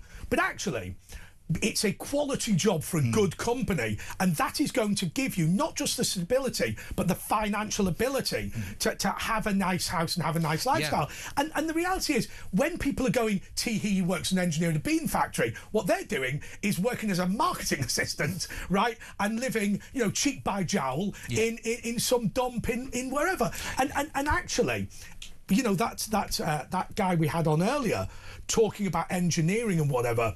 These are the sort of actual quality jobs, you know, servicing these big machines. Having that knowledge. Those are the quality jobs where A, we can excel, and B, where there's money in it. Oh yeah, we should have been doing this for ages. I remember Rishi Sunak came out when he was still Prime Minister and said we should be pushing STEM, and everybody lost their minds over it. And I was like, that is the responsible thing to do. Yes, we can have poets and playwrights and dance theory and all the rest of it, but the jobs market, the future of the economy is built towards STEM. It's not built on the fact that you can write a poem or you can tell me all about how to do the Charleston. It's ridiculous. The other slight problem that people forget is the reason people read classics at Oxford is because their dad owned Downton Abbey. Yes. Right? Yeah. I mean, it wasn't a major concern, right? Yeah. I mean, they didn't have to go out. They didn't have to go out in Sunderland to get a job in the car factory, right? Yeah. And when you've got somebody at the University of Grey buildings doing underpants pulling up, you know, it's just they're just gonna lose. Yeah, and then because we then encouraged it, and I think my generation and yours, we were all told lies that basically go to university, get the good job, life's be perfect. We were missold that. We were lied to. And so I always say it's not just one generation that's been let down; it is successive generations. Do you know I failed my degree? Did you? In fact, I didn't even bother attending. Look at you now. Yes, so like Jeremy Clarkson. It's really interesting, actually. So I was thinking of going back to Royal Holloway College and demanding an honorary degree, and I'll tell you the reason. Because actually, I didn't turn up to any lectures. I just got drunk a lot. But what I did do was turned up to all the debating competitions, all the training, all the practice, and every week we used to go to different competitions. And actually, I remember saying to my dad, you know, when I went back to my mum and dad and went, I've dropped out of university. Why? Because I was on the lash for 3 years. So it wasn't even a good reason. Right. I actually now thank my lucky stars that I did that. And I think that, so I'm not recommending that people go to university and do absolutely nothing, though plenty of people do. I think the critical thing is that that I actually learned something that was going to be transferable. And to be fair, whatever you say about Royal Holloway College, I don't know how good the politics course is. I never went. But I was reliably informed. Somebody told me it was all right, but it was only hearsay. I remember at one point, there was a lot of people from Royal Holloway used to be knocking about Parliament, actually, at one point. Oh, yeah. It was that one, and was it Newcastle that had parliamentary no, it was Hull. Hull, yeah, the Hull's Angels is what they used to be called, wasn't it? Yeah, so I think the critical thing is, if I look back now at my time at Royal Holloway, what I would say about it is this. What I needed to learn, I learned. Yes. Right. Was the politics course any good? Question mark. It'd be interesting to find out. But because I honestly went to about 3 lectures. But no, my favourite bit about Royal Holloway was this, Pete. I remember I did a unit in economics. Oh God! Now I've got an A-level in economics, so I thought I was reasonably good. And I went to A-level. It was the economics course was being taught in the maths department. Yes. And this bloke stands up, and he looked like the Open University ones. Right. I thought this is bad. And you know how at university, like, not everybody does maths is strange, but the strange ones are all the maths ones, right? So there was all the and there was a funny tick people and all that sort of thing, right? And he just stood up he just wrote this equation on the board, which was about 5 lines long, and he went, and if you can't understand why that logically flows, you're too stupid to study economics at the University of London. And do you know what I did? I went, thank you very much. See you, mate. He was shocked. I went, no, you've got me. You've got me. I'm telling you, I agree. That could have been written in Japanese. Anyway, this is not the paper review. We're going to pretend to do the papers because we are contractually obliged, Pete. Yes. Contractually obliged to do the papers. We will be going through all the front pages. I guarantee you, just after this.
Across the UK, on DAB+, on YouTube, on your mobile, and on your side. This is Talk. Oh. Joe, I'll just repeat that comment. Most people I knew who did politics at university probably could have passed the final exam before they even turned up. That's very true. And then just spent the 3 years on the lash. Yeah, I always thought the worst was always the first year because you had everybody in doing politics who didn't do it at A level, so you had to spend most of the time repeating a year, and you're like, this is a waste of time. There was a very lovely Japanese girl in one of the seminars I attended, one of the 3 seminars, and as you know, in Japanese, an L and an R can sometimes be, and she was talking about John Major losing his election, and I mean, she went through, and of course she was so embarrassed because she couldn't work out why everyone was laughing about John Major's election, and she just went through this whole thing. It was dreadful. That's all dreadful. Anyway. Okay, you've seen on the floor, so we are contractually obliged to do the papers. Yes. By the way, we've had a text message in. The system must be slow. Andre Pete and Gaze. Andre Pete, that's another one. Yeah, that's another one. Oh, yeah. Consider what we're about to talk about. That's another strike at HR, isn't it? I'll be talking to them for weeks over that. Okay, so it's almost like Jeremy Hunt. Oh no! I gave Jeremy Hunt's name wrong. Well, anyway, hi, Andre Pete and guests. Please lighten up. The conversation is heavy. It's intense. Love your show, but it's intense tonight. I always say it's like camping. Intense.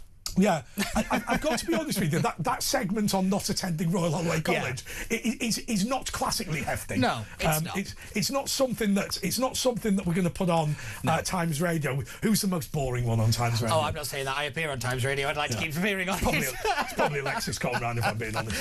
I'm on with him tomorrow on Channel 5. Oh, yeah. I am. Yes. Yeah. Anyway, I'd avoid if I. Anyway, going back to the gays. Sorry, moving on.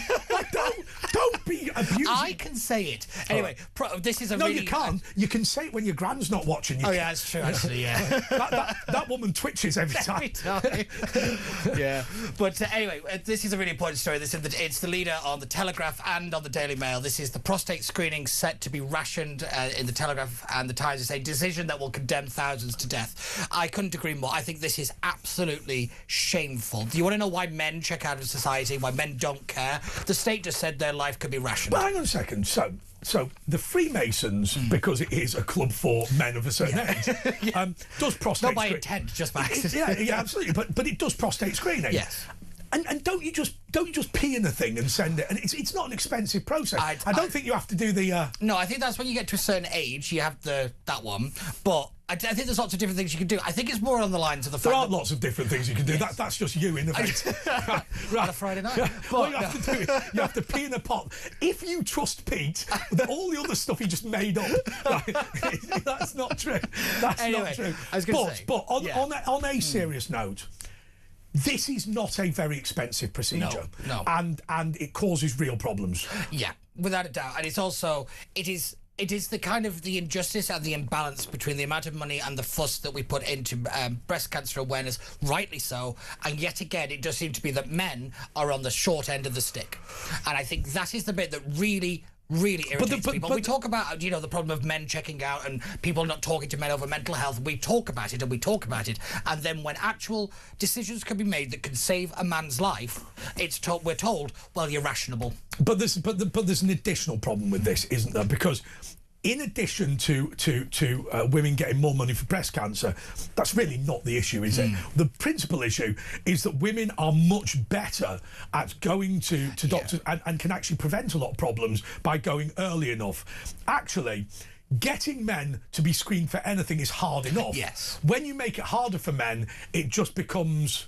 It spirals. I think that's a really, really good point, actually, to be fair, that, men aren't great about saying that we don't feel very well. I mean, I've had an ear infection right now for about a week and a half. I can't hear anything out of this side of bed. Will I go to the doctor? No chance. That's only a flesh wound. I know, literally, it is, the nights of need. But I think that's such an important point, is that it is already difficult. This has not made it any easier or any better. And I do feel now that like I said, we've just said that your life is rational, that somehow you don't deserve the same amount of attention as everybody else What is does. the government's argument? Is it just money? It seems to be that somehow that you could catch it. It doesn't matter how it does matter how early you could catch it, but there is a later time, and it's not all about being right really very early and all this kind of stuff. But it does seem to be that it's a money problem. But I don't see that. I don't see how it is a money problem. I mean, just the other day I read about how the scanners on car parks, how those kind of things, they've caught thousands of people with lung cancer. Thousands of lives have been saved because of this kind of, these kind of walk-in kind of places. And yet this seems impossible to do. By the way, do you know Jim Grundy? James Grundy's dad? Yeah. Yes. Right. Jim Grundy is a farmer in Lowton, right? And he'd got him and James. So James was the Member of Parliament for Lee. So Jim Grundy, who it's fair to say is an acquired taste. Yeah. So basically, James has got this chest infection and Jim Grundy's got it as well. And Jim Grundy goes, it's that bloody cat. I'm allergic to that cat. Is that cat? So his daughter... Cat's been dead for 10 years. His daughter had bought a cat. And Jim Grundy was absolutely insisting that it was the cat. He's going, James, you don't need to go to the doctor. It's that cat. That cat's bringing it in. So James Grundy, as a Member of Parliament, being responsible, went to be checked out. And they said, you've got a chest infection. He said, my dad's got it as well. And they went, well, you should really get in because it's got quite bad. Anyway, his dad was on the tractor one day and he collapsed. And the ambulance took him. And the doctor said to him when he woke up, he said, listen, Mr. Grundy, you have a very serious chest infection, which you should have had treated earlier. Also, we've discovered that you've got very early stage lung cancer. The good news is, because of the chest infection, we've scanned your lungs and you're going to be fine. We're going to have to give you an operation. And I said to James Grundy, I said, listen, how did your dad take it when he found out he had lung cancer? And he said, oh, very badly. Because he said to the doctor, listen, what did the cat do? And the doctor goes, cat had nothing to do with it. I don't believe you. And he said, I got the sense that my dad was gutted about having lung cancer because he'd been proved wrong about the cat being responsible. That sounds the most northwest of England story I've ever heard in my entire life. Because that would be something that I would do, if I'm being brutally honest. Absolutely. So here is the other thing, as a political advisor. If I look at this prostate screening thing, one would assume assume, like the winter fuel allowance, there will be a cost in lives to this. There's no assessment in these news stories. No, that I've seen. But what happens to Keir Starmer or indeed his government when, you know, the 10,000 or 5,000 extra people die? Well, normal politics would say that you know, it's the blood on their hands, they'd be booted out of office. Nothing seemed to happen to them over the winter fuel allowance. I still think that was actually the first downfall of this government. I think they got that massively wrong. But yet, it's the indifference. They don't seem to care because they don't understand people. Yeah. And I think they're just numbers on a spreadsheet, and they can, you know, look how they talk about the waitings list. They don't talk about, we brought it down, yes, because people are dying on it. Yeah, that's right. And, you know, and they told people not to be on this list, and they fiddle the numbers. They have no problem getting up and lying into our faces in front of us. That is a bigger problem. I tell you what I find quite interesting. The polling kind of follows this. What is the West Streeting argument? Right. Why he exists? No, I mean, West Streeting kind of. So, if we're all assumed that Keir Starmer is a wet lettuce, right? At best, right? Well, you know, there's West Streeting's done this. Has he? No. The answer to that question is no. Like, he hasn't done anything. He just looks like Frank Sidebottom. I always think he looks like a Ken doll, because I can't wait for the Ken doll versus the Thunderbird like that is Andy Burnham. West Streeting looks like he wasn't born, he was manufactured. I do, yeah. Like somebody, it was invented. Like, he is, I think that's his big problem. He's very manufactured. He's very kind of, I want to be a Prime Minister. And he said when he was about 4 years old. That should be a big red flag. Yeah, but my advice, if you're 45, is don't get your mum to get you ready in the morning. True. Right? Because that's what I looked like when I was 8. You know what I mean? He looks like somebody made it. Also, he doesn't seem to have aged. No. Like, from when he was first a thing to now, he's not really moved on in age. I mean, I'm a fine one to talk, but he's got a lot. Well, you're getting younger. I'm getting. That's a TV dividend. I'm telling you, he's in Turkey every 4 weeks. Yeah. No, I'm joking. What is my grandma always says? You're not ugly. You're just poor. That's absolutely right. Yeah, but no, you're right about West Streeting. That, you know, I don't see what he's offering. I don't see what he's achieved to give him this kind of bolster that he thinks he's got. The Labour Party membership can't stand him, so he's a non-rider anyway. But if I were to say to you, Pete, I've taken up hang gliding. Come with me on the dual session. Right, you'd go, no. Right. Yeah. Now, it seems to me this is like Labour.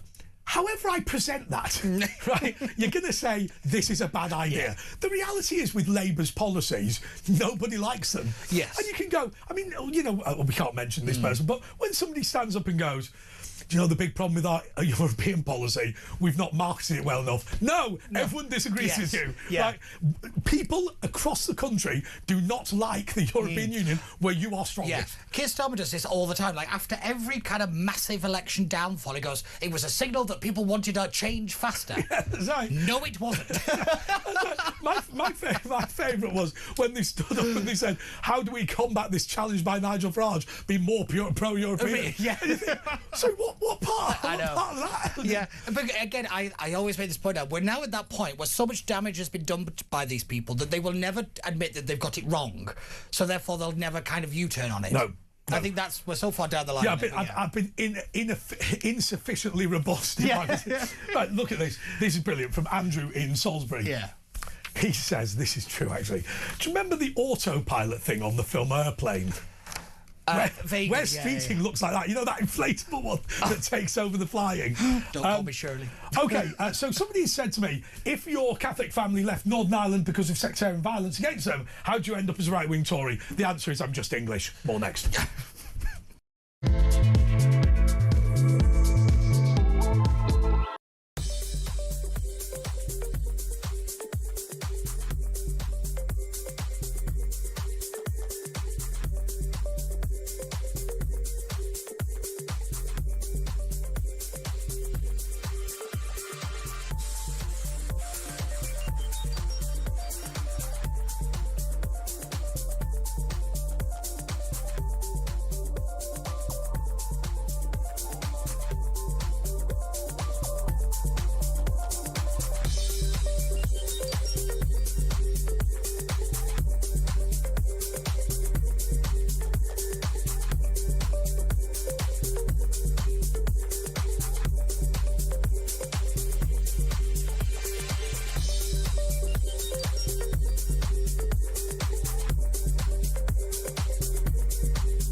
across the UK. On DAB+, on YouTube, on your mobile, and on your side. This is Talk. This is the paper review with Andre Walker and Pete Barnes. And Pete, I wanted to go to the front page of the Metro. Yes. And I'll tell you why I want to go to the front page of the Metro is behind Spars is their headline. And effectively, there's four guys. They look like a normal bunch of people, but actually they are a cocaine dealing gang led by a guy called Darren Mott. Just for those of you who are worried, not the former chief executive of the Conservative Party. I mean, as soon as you said the name of the break, I was like, what Darren? Not the member. So just to be clear, there is one Darren Mott who is chief executive of the Conservative Party, and there is another one who's a cocaine dealer. We understand they don't know each other. Okay, but here is the thing that really worries me with the war on drugs. They were found. These four guys were found at a spa with £100,000 in cash. Now I've said this before. When the Americans started crop spraying the coca plants in Colombia, a whole gram of pure cocaine went up at wholesale from 8 pence to 9 pence. Now, if you were to buy a gram of cocaine, clearly do not do this, it's not legal, but if you were to buy a whole gram of cocaine in Colombia for 9 pence, if you got it to the United Kingdom, which I accept is difficult, you could cut it 3 ways and sell it for around £200. Yeah. 9 pence to £200. Now, simple economics says that, you know, the benefit of getting this through the border is so huge that it's just, I mean, they've now got submarines. Yes, yeah. Pablo Escobar's very famous one, wasn't it? That he had a submarine that used to move so much weight through it. But I mean, the thing, sorry, really quickly on this, because it links to a story that came out of the Netherlands, actually. I think it's the mayor of Amsterdam has said the EU just needs to legalise cocaine because it's actually less of a problem than alcohol is. You know, in other words, it's now at that point where it's so readily available and everybody seems to be on it all of the time. Like London is the cocaine capital of the world, if I'm correct. Cocaine capital of Europe, if I'm correct. You know, that we've got the eels are off their faces. Oh, they are, they're wrecked. Yeah. But here is the thing that I always give as an example. If you watch the film The Godfather, The Godfather actually is about a son being forced into a crime family to look after his father, and that is what the film's about. But there is a subplot to the film, which is this, that a group of Italians have become very rich because the Americans have foolishly made alcohol illegal. So basically, Vito Corleone has built a criminal empire selling whiskey to Irish people, right? which I would suggest is not exactly. I think that's a quote now, isn't it? So the long and short of it is, what Vito Corleone says as a point, look, you know, I'm quite popular with the leadership of New York because I sell whiskey and prostitution. If I start selling heroin to school children, I'm going to be. And what happens, I would suggest to you, is that these criminal gangs occupy a world between morality and legality. Yeah. So that is to say that if you lived next door to a child pornographer, you would report him to the police. If you live next door to a drug dealer, you probably won't. Yeah. Right? And that is the Vito Corleone situation. And so the problem is with these four, nobody gives a toss they're cocaine dealers. Ergo, they are able to extract these colossal benefits of bringing to market, as I say, 9 pence, £200 in London. Yeah. They bring something to market that fundamentally nobody has a moral problem with, so it's quite easy to do it. Yeah. And the earnings are colossal. Oh, it's astronomical, but I think this is really, really a good point. Is I'm not having, because these guys come from East Lancashire, I'm not having these guys suddenly, you know, we're used to having £100,000 worth of cash. They clearly have upped lifestyle. Yes. Everybody will have noticed, and everybody in that little area, wherever they're from, will have said, they're doing all right, aren't they? And yet, it is that the way that we look the other way on one thing and we don't on the other. Well, let's just be clear. All of us saw the big Merc in the council estate. It wasn't exactly conspicuous, was it? Yeah, I could have seen Jason the Brickie is suddenly driving around in a brand new Bugatti.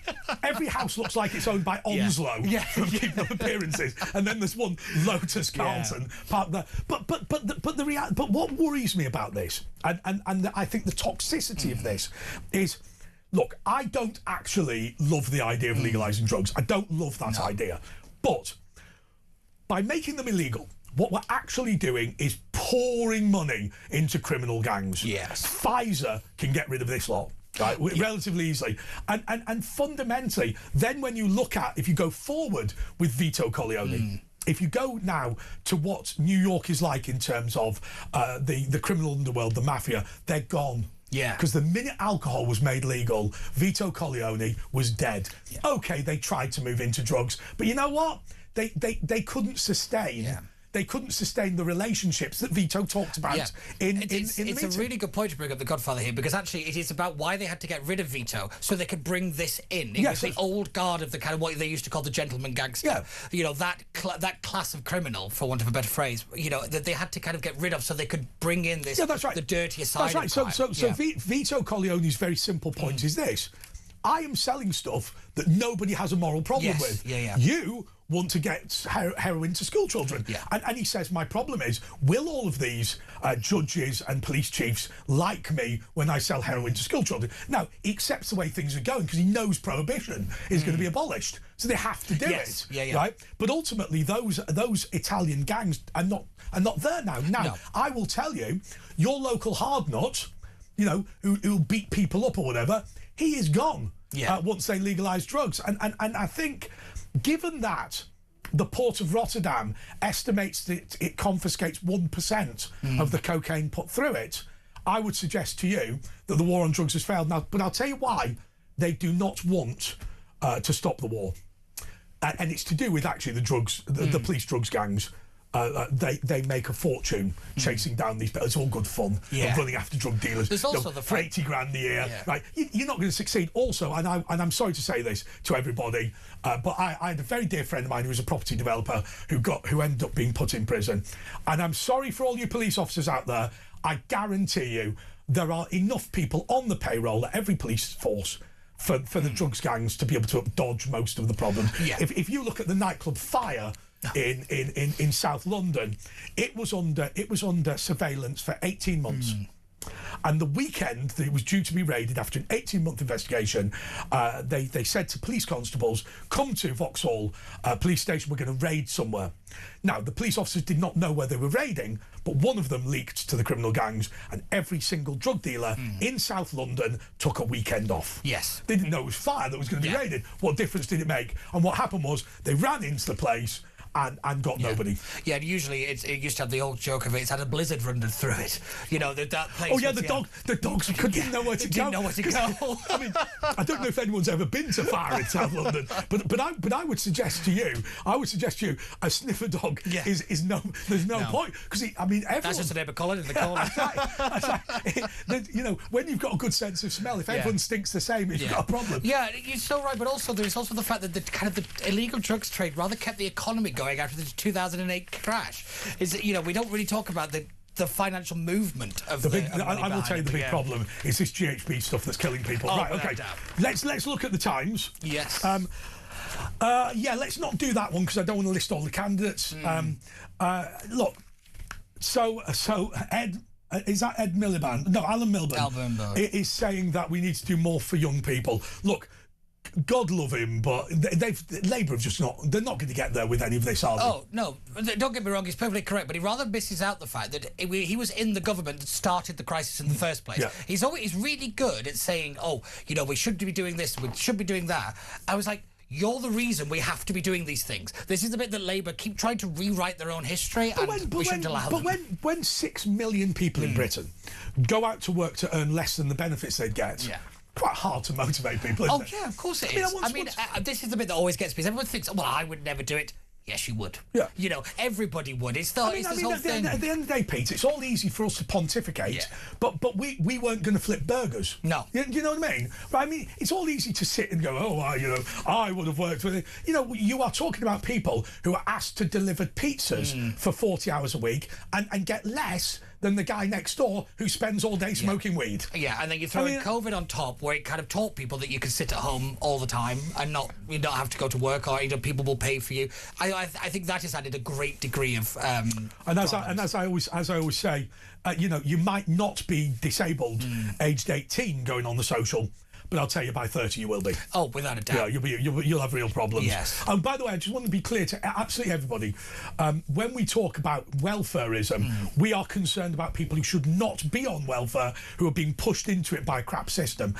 We absolutely, of course, support those of you who genuinely have disabilities. Without a doubt. There's no, you know. Yeah, without a doubt. It's also one of these things that the people who shouldn't be on it are taking money away from people who should. We've been avoiding doing the Sun. Much as we love the Sun, we just don't know anything about football. No, we don't. And their front We've pages, literally asked the two worst people at the station to talk about football. It's all kicking off. There's illegal tickets for the World Cup. Yeah, also there was an app out the other day that is going to try and track down replica kits and all the rest of it. But as by the way, Susan Boyle's on the front page of the Sun. She's looking increasingly like Geraldine, you know, that Peter Kay thing. But also, I can say this story is like, it's every World Cup that we get this kind of these stories. But also, just to be clear, for those watching on TV, the producer said, "Which one's Susan Boyle?" Let's just be clear. That is not be the thing. But I just wrote on the back here that, you know, football's become the new sport of kings. It's that expensive now. What on earth do you think is going to happen? Absolutely disgraceful. And you know, I went to Arsenal the other day, and what worries me is they've gone from season ticket holders to sort of £300 per match type thing. You go once a year. That's fine, but how do you keep the local population supportive of the club? I don't know if they care. I don't think they care at this point. It's such a world apart from what it used to be, even when I was younger. You know. But rugby still is like that. Rugby still is, and I think it's because it doesn't have the same amount of money that runs through it. You know, the TV. Don't get me wrong; it's not exactly a poor sport, but it's also it's minor comparison to the amount of money in the football. Okay, this was the paper review with Andre Walker and Pete Barnes. Somebody's coming up to do the breakfast show if you are listening on Friday morning. Yes, okay.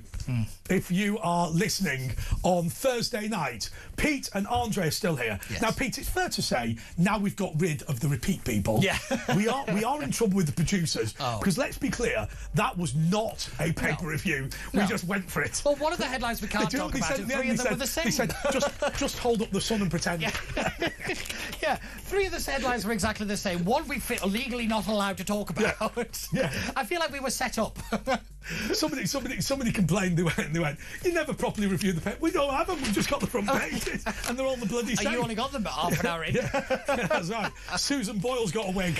I mean, I don't know what to tell you. Yeah. Thank you so much, Pete. And we normally ask for your final thought, but I can't be bothered. No. That was a tour de force. Heinz Beans dropping out of university, and indeed everything in between. We're going to be taking your calls just in a couple of moments. Please do help me by actually phoning, because otherwise it's going to be a straight-up disaster.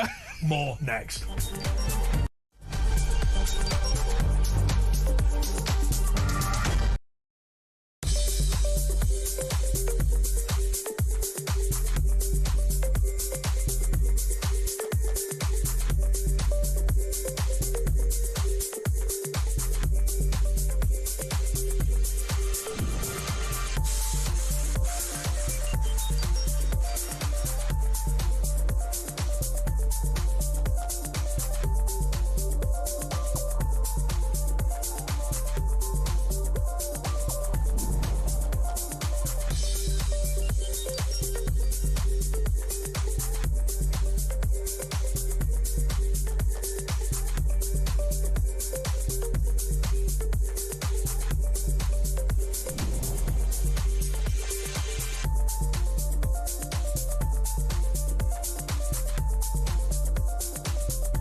across the UK.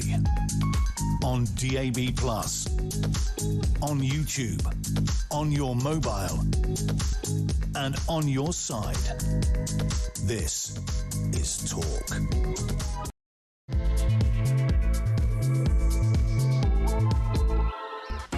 What I love about having Pete Barnes on this show is that segment we just did. We didn't even attempt to actually do anything relevant to British radio. If you are still with us, if you're still watching and still listening, I apologise for just going on a personal rant. I hope you enjoyed it, and we are now going to take your calls. So look, we have only got one slot available, but that does mean that if you call me right now, you will get through to our producer. That's 0344 499 1000, and we can talk about absolutely anything within reason. And I'm willing to answer your questions within reason, and we can go through anything that you like. And look, have we got any calls? We have, I think.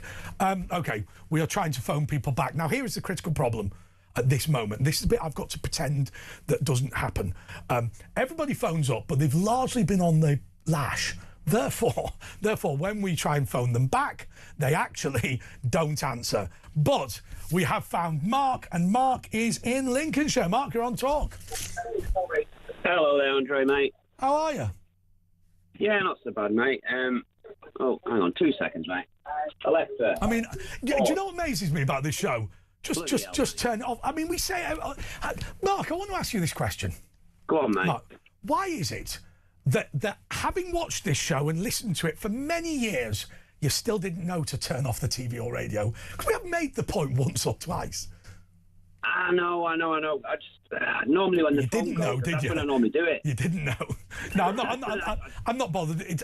Listen, I'm glad to have you on the show. Obviously, just to explain to everyone that Asher Gould is, well, we can't say where he is because he claims his house is going to be burgled. Now, I've got a friend who went to his house and they assure me that nobody would steal anything from that building, right?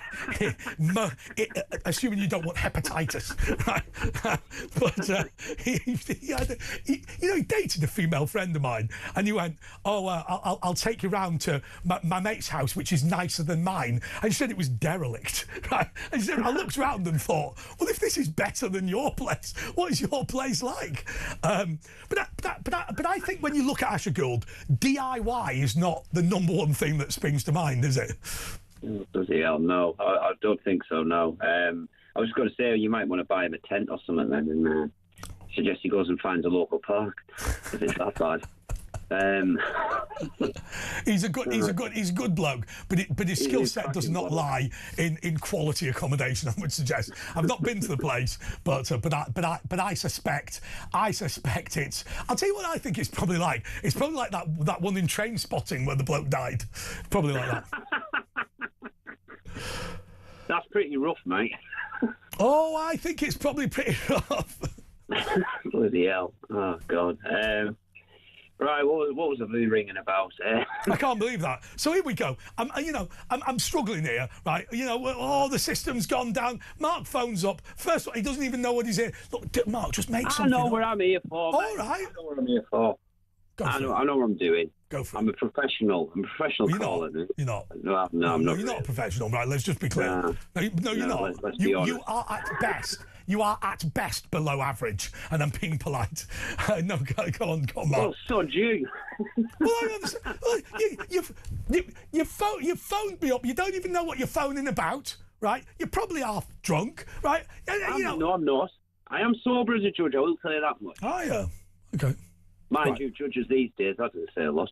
Anyway, what I was ringing about was this whole notion of, you had the Jewish chap on at the top of the show, pretty much. Yeah. And you were kind of having a little bit of a go at him because, it's your people they're killing and all this kind of stuff. And I mean, he's the victim, but I believe he's not done anything to solve the problem, or not done much. But he is the victim, right? So this is it. So that kind of triggered me a bit, and I just thought, not specifically on what he was actually talking about, but what got me in the conversation was this whole notion that, because I've mentioned this on the station before. I don't know if I've mentioned it to you. I think I have. I consider myself what you might describe as a nationalist, or an ethno-nationalist, if you like.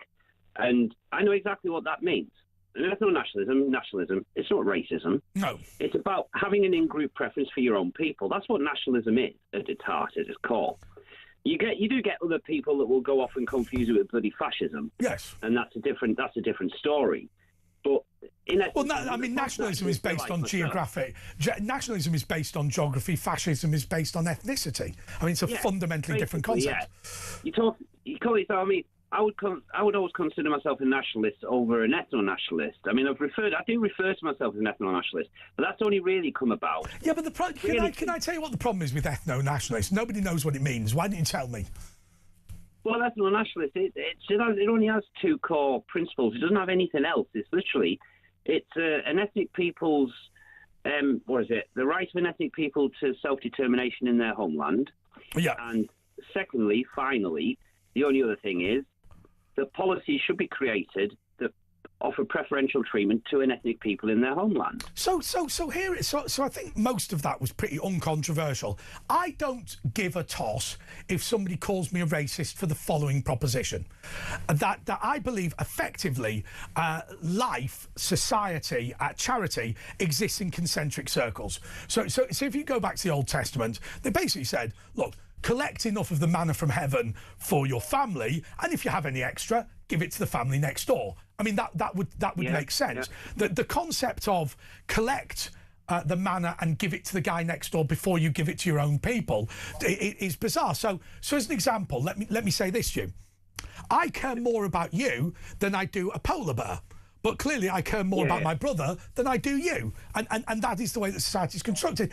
In Planet Keir Starmer, an Afghan is just as entitled to a house in Burnley as a kid from Burnley who's living on the streets. And what you will do is you will look at the Afghan, you will look at the kid from Burnley, and you'll say, well, to be fair, the Afghan's got a wife and 4 kids, therefore he's in greater need than the kid from Burnley who's single and is sleeping on a park bench. Whereas I say, look, it's not just that charity begins at home, it's that society cannot succeed unless we all benefit our own people first, because otherwise it just seems unfair. Well, this is it, isn't it? I mean, I did have a conversation with a Jewish friend of mine earlier about this kind of stuff. But on the subject that I was thinking about earlier tonight was that, for me, you see, nationalism and those that declare themselves as nationalists in the sense of what I am, in what I would consider the true essence of a nationalist, is on the rise, and it will only continue to rise. The reality that the mainstream media are going to have to, focus in on themselves is that a party like, for example, Restore Britain, which, whilst not a nationalist party, has my support. I'm a member of it. I'm fully aware they're not an outwardly nationalist party. They're not particularly an inwardly nationalist party, to be fair. They don't go quite far enough. Can I ask you a question, which I'm sure is a stupid question, but I'm really interested in it. So, and I'm not trying to trip you up in any way. But before I ask the question, let me give you a little bit of background. People keep saying that Restore is just a breakaway of reform, right? Now, in that context, my question would be, why be a member of Restore? Because presumably you are not a member of Restore because Rupert Lowe fell out with Nigel Farage. There's got to be more to it than that. So my question is, why be a member of Restore? Well, you see, the thing is, on that question, I'll try to be as brief as I can, Andre. You don't have to. We've got 50 minutes, right? just talk slowly. Talk slowly. I'm joking. Well, I mean, it's like at school, isn't it, where you add in the word "that" to make the essay longer. And but. Yeah, and but. Yeah, however, comma. Just do two spaces between paragraphs. You won't notice. Bloody hell, mate. Yeah, I mean, on that question, I mean, let's be fair here.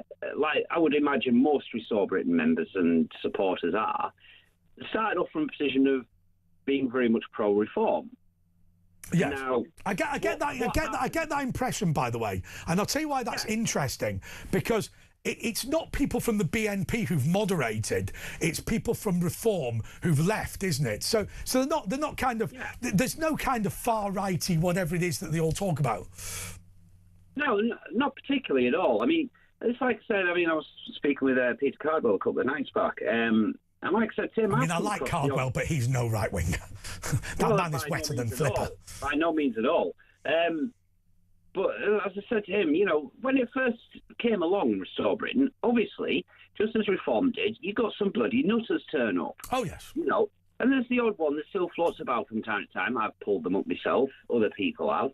You know, and then I think we are overly worried about that, and I'll tell you one thing that has been damaging, and I think part of the problem with Nigel Farage when he's being criticised for going too far in party discipline is that he spent sort of 15 years apologising for people he'd never met. I mean, I thought the classic example was that councillor in Oxfordshire who said that the reason for flooding in Oxfordshire was gay marriage. It was a punishment from God. Now, I would suggest to you that is at best a unique position. But what was interesting was he said it as a Conservative councillor, and then a year later he joined UKIP, and suddenly it became a national story. And I think Farage could legitimately say, well, hang on, you didn't give a toss when he was a Conservative, you only care when he's UKIP. And then actually, so in my view, look, should people be racist? Should people be, nasty and all? Okay, so it's some idiot who's a bit drunk says something off colour at a meeting. I don't believe in smearing an entire party on that basis. No, not at all. I mean, you've got to take people as they are as a whole. I think if somebody says something as a one-off cuff thing, fine, fair enough. Maybe pull them up on it, whatever. If it's a regular occurrence or if there's a real pattern there, then that becomes a problem. The one that always worries me, the one that always worries me, Mark, and I'm not going to give examples because I'm sure it'll be clipped and all that sort of thing. Over the years, we appear to have a myriad of names for people who are non-white, right? And if you use the name that you were told to use in the 1980s or the 1990s, you're suddenly very racist. And so you get some old buffer who in 1986 is given the politically correct term, and then he uses it on TV or radio in 2026, and suddenly he's a dreadful racist. And you think, does anybody believe this? It's just garbage. Yeah, absolutely. And there's a lot of that. I mean, in regards to, moving from Reform to Restore, I mean, I'd left Reform long before Restore came along. Why? Why did you leave Reform?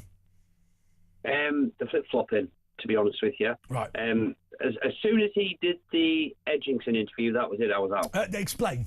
The Edgington interview is where he, and it's still why I don't believe him on mass deportations, where he's Nigel's position at the minute is up to 1 million people, and I don't believe a word of it.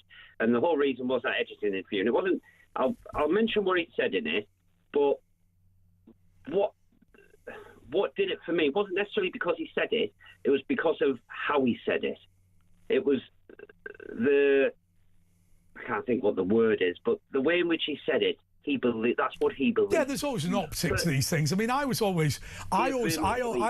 upset with Richard Tice having to go at Tommy Robinson. Now, what I always say about Tommy Robinson is Tommy Robinson is not my mate, and I'm not a member of his organisation. Now, people can go, why not? Well, look, at the end of the day, I'm a middle-class bloke who lives in Windsor and appears on the TV. Right? I'm not a football-y, working-classy person. Now, I could pretend to be, but that would be inauthentic. But what was interesting about that was that Tommy Robinson had not ever suggested he was going to join Reform UK, and then suddenly there was a rejection of his membership. And actually, my view on a lot of this is that I think we are as right wingers just far too willing to kick each other in. Now, look, I'm perfectly happy for a communist to have a go at Tommy Robinson, but you know what? That's your job, and there's plenty of you. Get hope, not hate, as long as that guy doesn't touch up any. Well, let's not go into that. But look, there's so much government money being invested in smearing conservative, patriotic, and right-wing people. You don't need me to do it. Yeah, well, that's it. If let's be honest, if you're anywhere near the right these days, you're going to get criticism. I'll tell you what upset me, Mark. Right, and it's like the boy who cried wolf. There was on Channel 4. I went on to 4OD the other day, and it said we have infiltrated a fascist far-right gang. Now, I don't know about you, Mark, but I'll tell you what I thought. I thought, oh, it's probably a nice bunch of lads just doing a bit of exercising in a park somewhere, and it's a hit piece by Channel 4. So I did not, for any second, consider the possibility that these people were genuine racists. I didn't, right? I thought, I wonder what Channel 4's done to smear them. When I watched the programme, it was clear these people were genuine racists, right? and actually, I thought to myself, here is the great danger, because we have heard this smear against our people so many times that I had ceased to believe that far-right racists actually existed. I'd stopped believing it. And so that is a dangerous situation. Yeah, that's the total danger, isn't it? Like you said, the boy that cried wolf, isn't it? But back on Farage, Andre. In that Edgington interview, he said two key things. First one was, it was politically impossible to alienate the whole of Islam. That was the first thing he said. Yeah. The second thing he said was that he's not going to get into the business of deporting hundreds of thousands of people. And this was talking about illegals, by the way. Yeah. Then when he was prompted with, because Edgington then pressed him a couple of times, actually, on, which is why I was quite convinced by the fact this is how Nigel actually does think. Because he pressed him a couple of times on... Do you know what I'm going to do, Mark? Mark, can I tell you what I'm going to do? They're desperate for us to go to a break. We're massively over time. Rather than cut you off, just come back straight after this.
Across the UK, on DAB+, on YouTube, on your mobile, and on your side. This is Talk. Yes, this is Talk, and by God, brothers and sisters, oh, I wish I could have told you the story that we were just laughing about. I can't even hint it, unfortunately. It is very funny. Anyway, Mark, I want to ask you this question, Mark, which really puzzles me. So, I've studied... I wouldn't say I'm an expert, but I've studied a bit of Judaism. I've studied a little bit of Islam, and I have a GCSE in Catholic theology, which I appreciate is not a high standard. And I was an altar boy for 10 years, and all that usual caper. My mum was a minister, Eucharistic minister in the Catholic Church.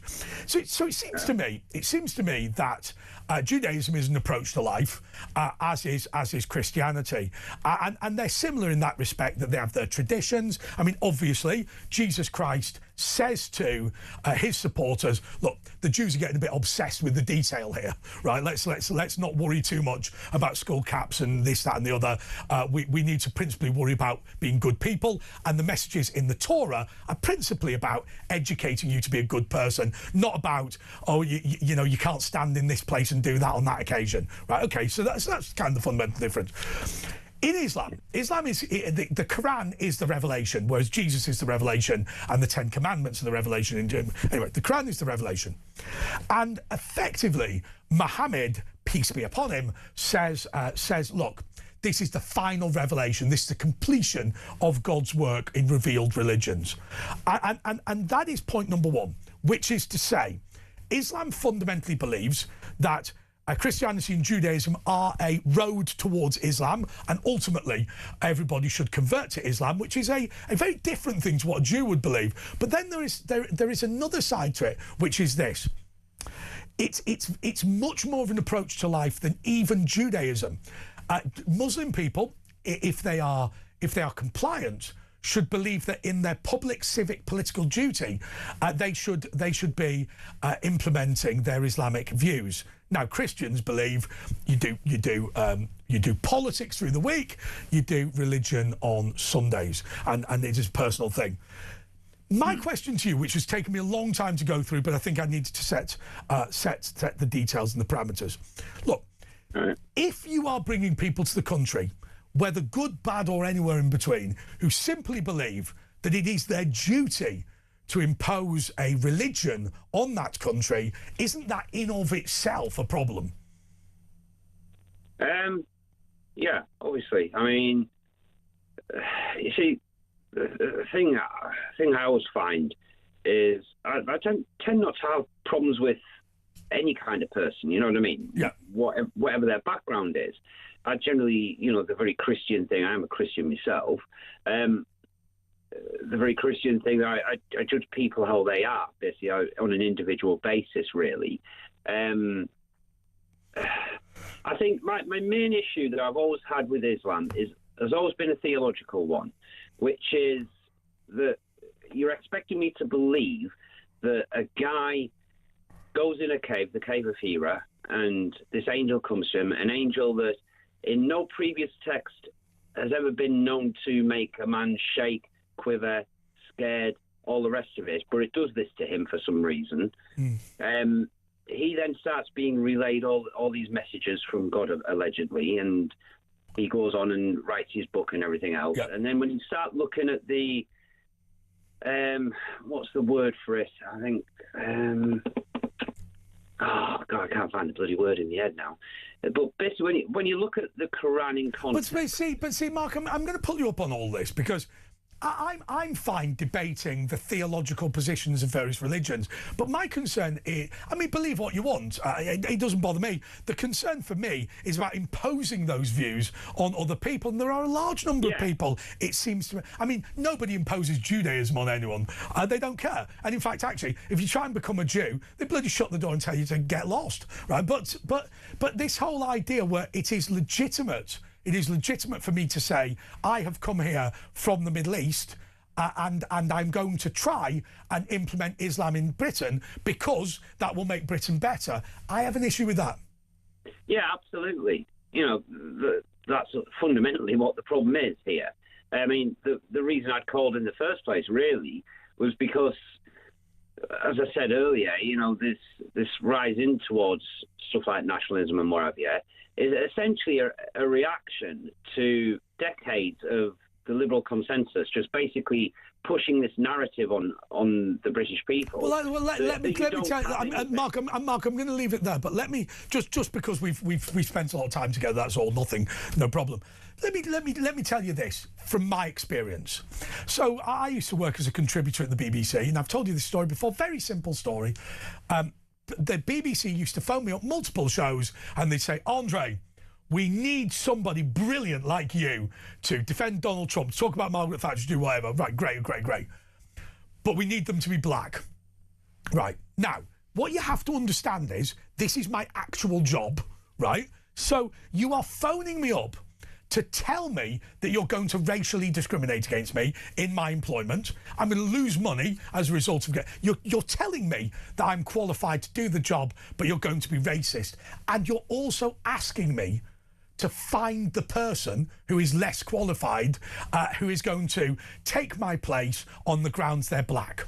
Now, Now, ultimately, were these BBC people nasty? No, it's just the culture of the BBC. In their eyes, this is wholly appropriate. But, you know, when people talk about, oh, I get discriminated, misogyny and all this sort of thing, I used to get phoned on a weekly basis by people telling me, you're not getting the job because you're white, can you find a black dude, or ideally a black woman, to do it on your behalf? Now, I would suggest that makes the BBC a racist organisation. I would suggest it makes Britain a racist organisation. Hey, by the way, just to be clear, every time anybody gets into trouble in the criminal justice system, oh, he was a racist. Right, now, just remember, what is racist here? The fact that anyone who's non-white can smear a white person with that tag is in of itself a racist policy, right? You, as a white person, cannot have the aggravated nature of racial aggravation. Not brilliantly worded sentence, but you know what I mean. Whereas they can. That is in of itself racist and discriminatory. And they always throw that old chestnut in, don't they? Oh, he did it because I was black. Did he really? He probably did it because you're a knob. Okay. Anyway, close to the bone. Right. We are going to be back just in a couple. Talking about myself. Anyway, I'll tell you what we should do. What we should do is we shouldn't bring our own personal problems into this. Let's go to a break and we'll take calls after that.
Across the UK, on DAB+, on YouTube, on your mobile, and on your side. This is Talk. What an interesting question. Somebody sent in saying, you talked about genuine racists. What are genuine racists? Well, in the context of the Channel 4 documentary that I watched, it is people who said, we believe that white people are superior to black people. I mean, I would suggest that that is a genuine racist. Anyway, let's go to Lawrence in Colchester. Lawrence, you're on Talk. Good morning, mate. Good morning. You're just talking about black people on merit. And I run my business for 22 years. Yep. I had a Cameroon chap, Oswald. He was the best decorator that I ever had. No one could touch him for completing on time. Yep. High standard. And everybody loved him. And that was the big companies. I'm talking about the big five, big boys, builders. You know, he was a good man. What I rang up for was about this apprenticeship lark again. Now, I'm retired now. Yeah. I'm for 3 years off of 70. But I've been in the building. You can say 67. Yeah. But, it's just easier with the mathematics, just for those people who get confused. Some of them had a few. Well, when you get to my age, mate, it sounds like, you know, it's the end of the world when you're approaching 70. My words. I mean, I disagree with you, but it is true. I mean, your best years are behind you, if I'm being honest. And the knees are gone, and I mean. Exactly. My knees are shot to pieces. You know, but that's another story. You leak a bit when you walk and things. I mean, there can be all sorts of problems. Yeah. I mean, people like don't realise. different reasons. Yeah, arthritis, yeah. But people don't realise in the building game that, let's say, plasterers, by the time they're 40, their body's ruined. Yes. You know, brickies, 40, perhaps 50 at a touch. Yeah, but quite often my understanding is, and perhaps this is one of the things that was very damaged by EU immigration. But quite often, when you're a 40-year-old brickie, you're kind of the master craftsman, and you're not going to be you're not hauling bricks in the way you would have done if you're a labourer age 16, or that would be the hope. Well, you had an Oddie that would do that for you. That's all been stopped now by the rules and regulations. And that's the reason why I've rung up. When I started, it was a family-run business. My uncle, ex-soldier, yes, he ran his business as if he were in the army. Yes, and it was very successful. I did a day at college and 4 days on site. See, can I might be speaking out of turn here, but I worked when I first came here for Julia Hartley Brewer, right? Mm-hmm. And I absolutely loved working for Julia Hartley Brewer, and I'll tell you why. Because very often when you work for people, they're inconsistent. You know, they ask you to do one thing one day and different thing another day. Julia Hartley Brewer, if you make a mistake, she sits you down, she goes, I don't want you to do it like that. I want you to do it like this. She explains to you how to do it, and then she's completely consistent. So she doesn't one day change her mind on anything. I always said that working for her was like painting by numbers. Now, people get upset with her because she calls you out if you make a mistake. But in my world, I think to myself, but she's telling me how to fix it. You know, that's a really important thing, and you learnt a lot from her. But I got the impression quite often that people nowadays want to be told they're right when they're wrong, and they're kind of offended when a more experienced person helps them. But that's the way of the world at the moment. That's why this country's in such a bloody mess. Yeah. But going back to and I agree with what Julia was doing, but going back to apprenticeships, I was lucky enough to do my apprenticeship. When my uncle retired, I took the firm over, and there was health and safety on site, but it wasn't nowhere near as it is today. That's another story in a minute. Yeah. That's why we've got a shortage of labour. Yes. Now, when a painter turned up, rang me up and said, "Have you got a jail?" Yeah, where'd you be? Right, I'll see you tomorrow. I could tell straight away whether he or she was a tradesman. Yeah. I could tell straight away. I didn't need a card or a certificate to tell me. Just the way they talked? Well, you could tell by their blushes that they got from being queued. It's funny that guy Frank Abagnale, who managed to get onto the crew seats on planes. He said what he'd actually learned was the sort of things pilots talk about on their own. And he said once you knew the kind of lingo, it became quite easy to convince him he was a pilot. Now, what he always did was got onto a plane that he wasn't meant to be the pilot of. So he never said, I've piloted this plane. But there is a lingo for everything, isn't there? There is a lingo, and they try it on. But the merit of it is, today, back in the 80s, Tony Blair, the biggest traitor since, what was that guy's name? Lord Haw-Haw. William Joyce. Yes, thank you. Tony Blair... Sorry, did I guess correctly? You did, yeah. Oh, that's a win, isn't it? Tony Blair was getting in the ear of, because people were coming in from Eastern Europe, and because we never had no tradesmen or tradeswomen. Okay? Yeah. So he brought this scheme out, and it started off, I won't say any builders, but it started off with one particular builder. You had to have what was called, and it still is, a CS card. Yes. Okay, now, with electricians and gas fitters, yes, I agree 100%. But it's a racket, mate. It's an absolute racket. You're talking about people that come and assess you whilst you're on site, not at college. The chap comes and assesses you to see if you can push a roller up a wall, and that's it. They tick it off. Yeah, you're qualified as a painter. Absolute toss. And I'm telling you, my friend, it's not just in my trade. As I say, with electricians, gas fitters, I've seen it loads of times. Look, it's the difference between site agents, Andre. It's with site agents as well. I've spoken to site agents. I wouldn't even let them run a bath.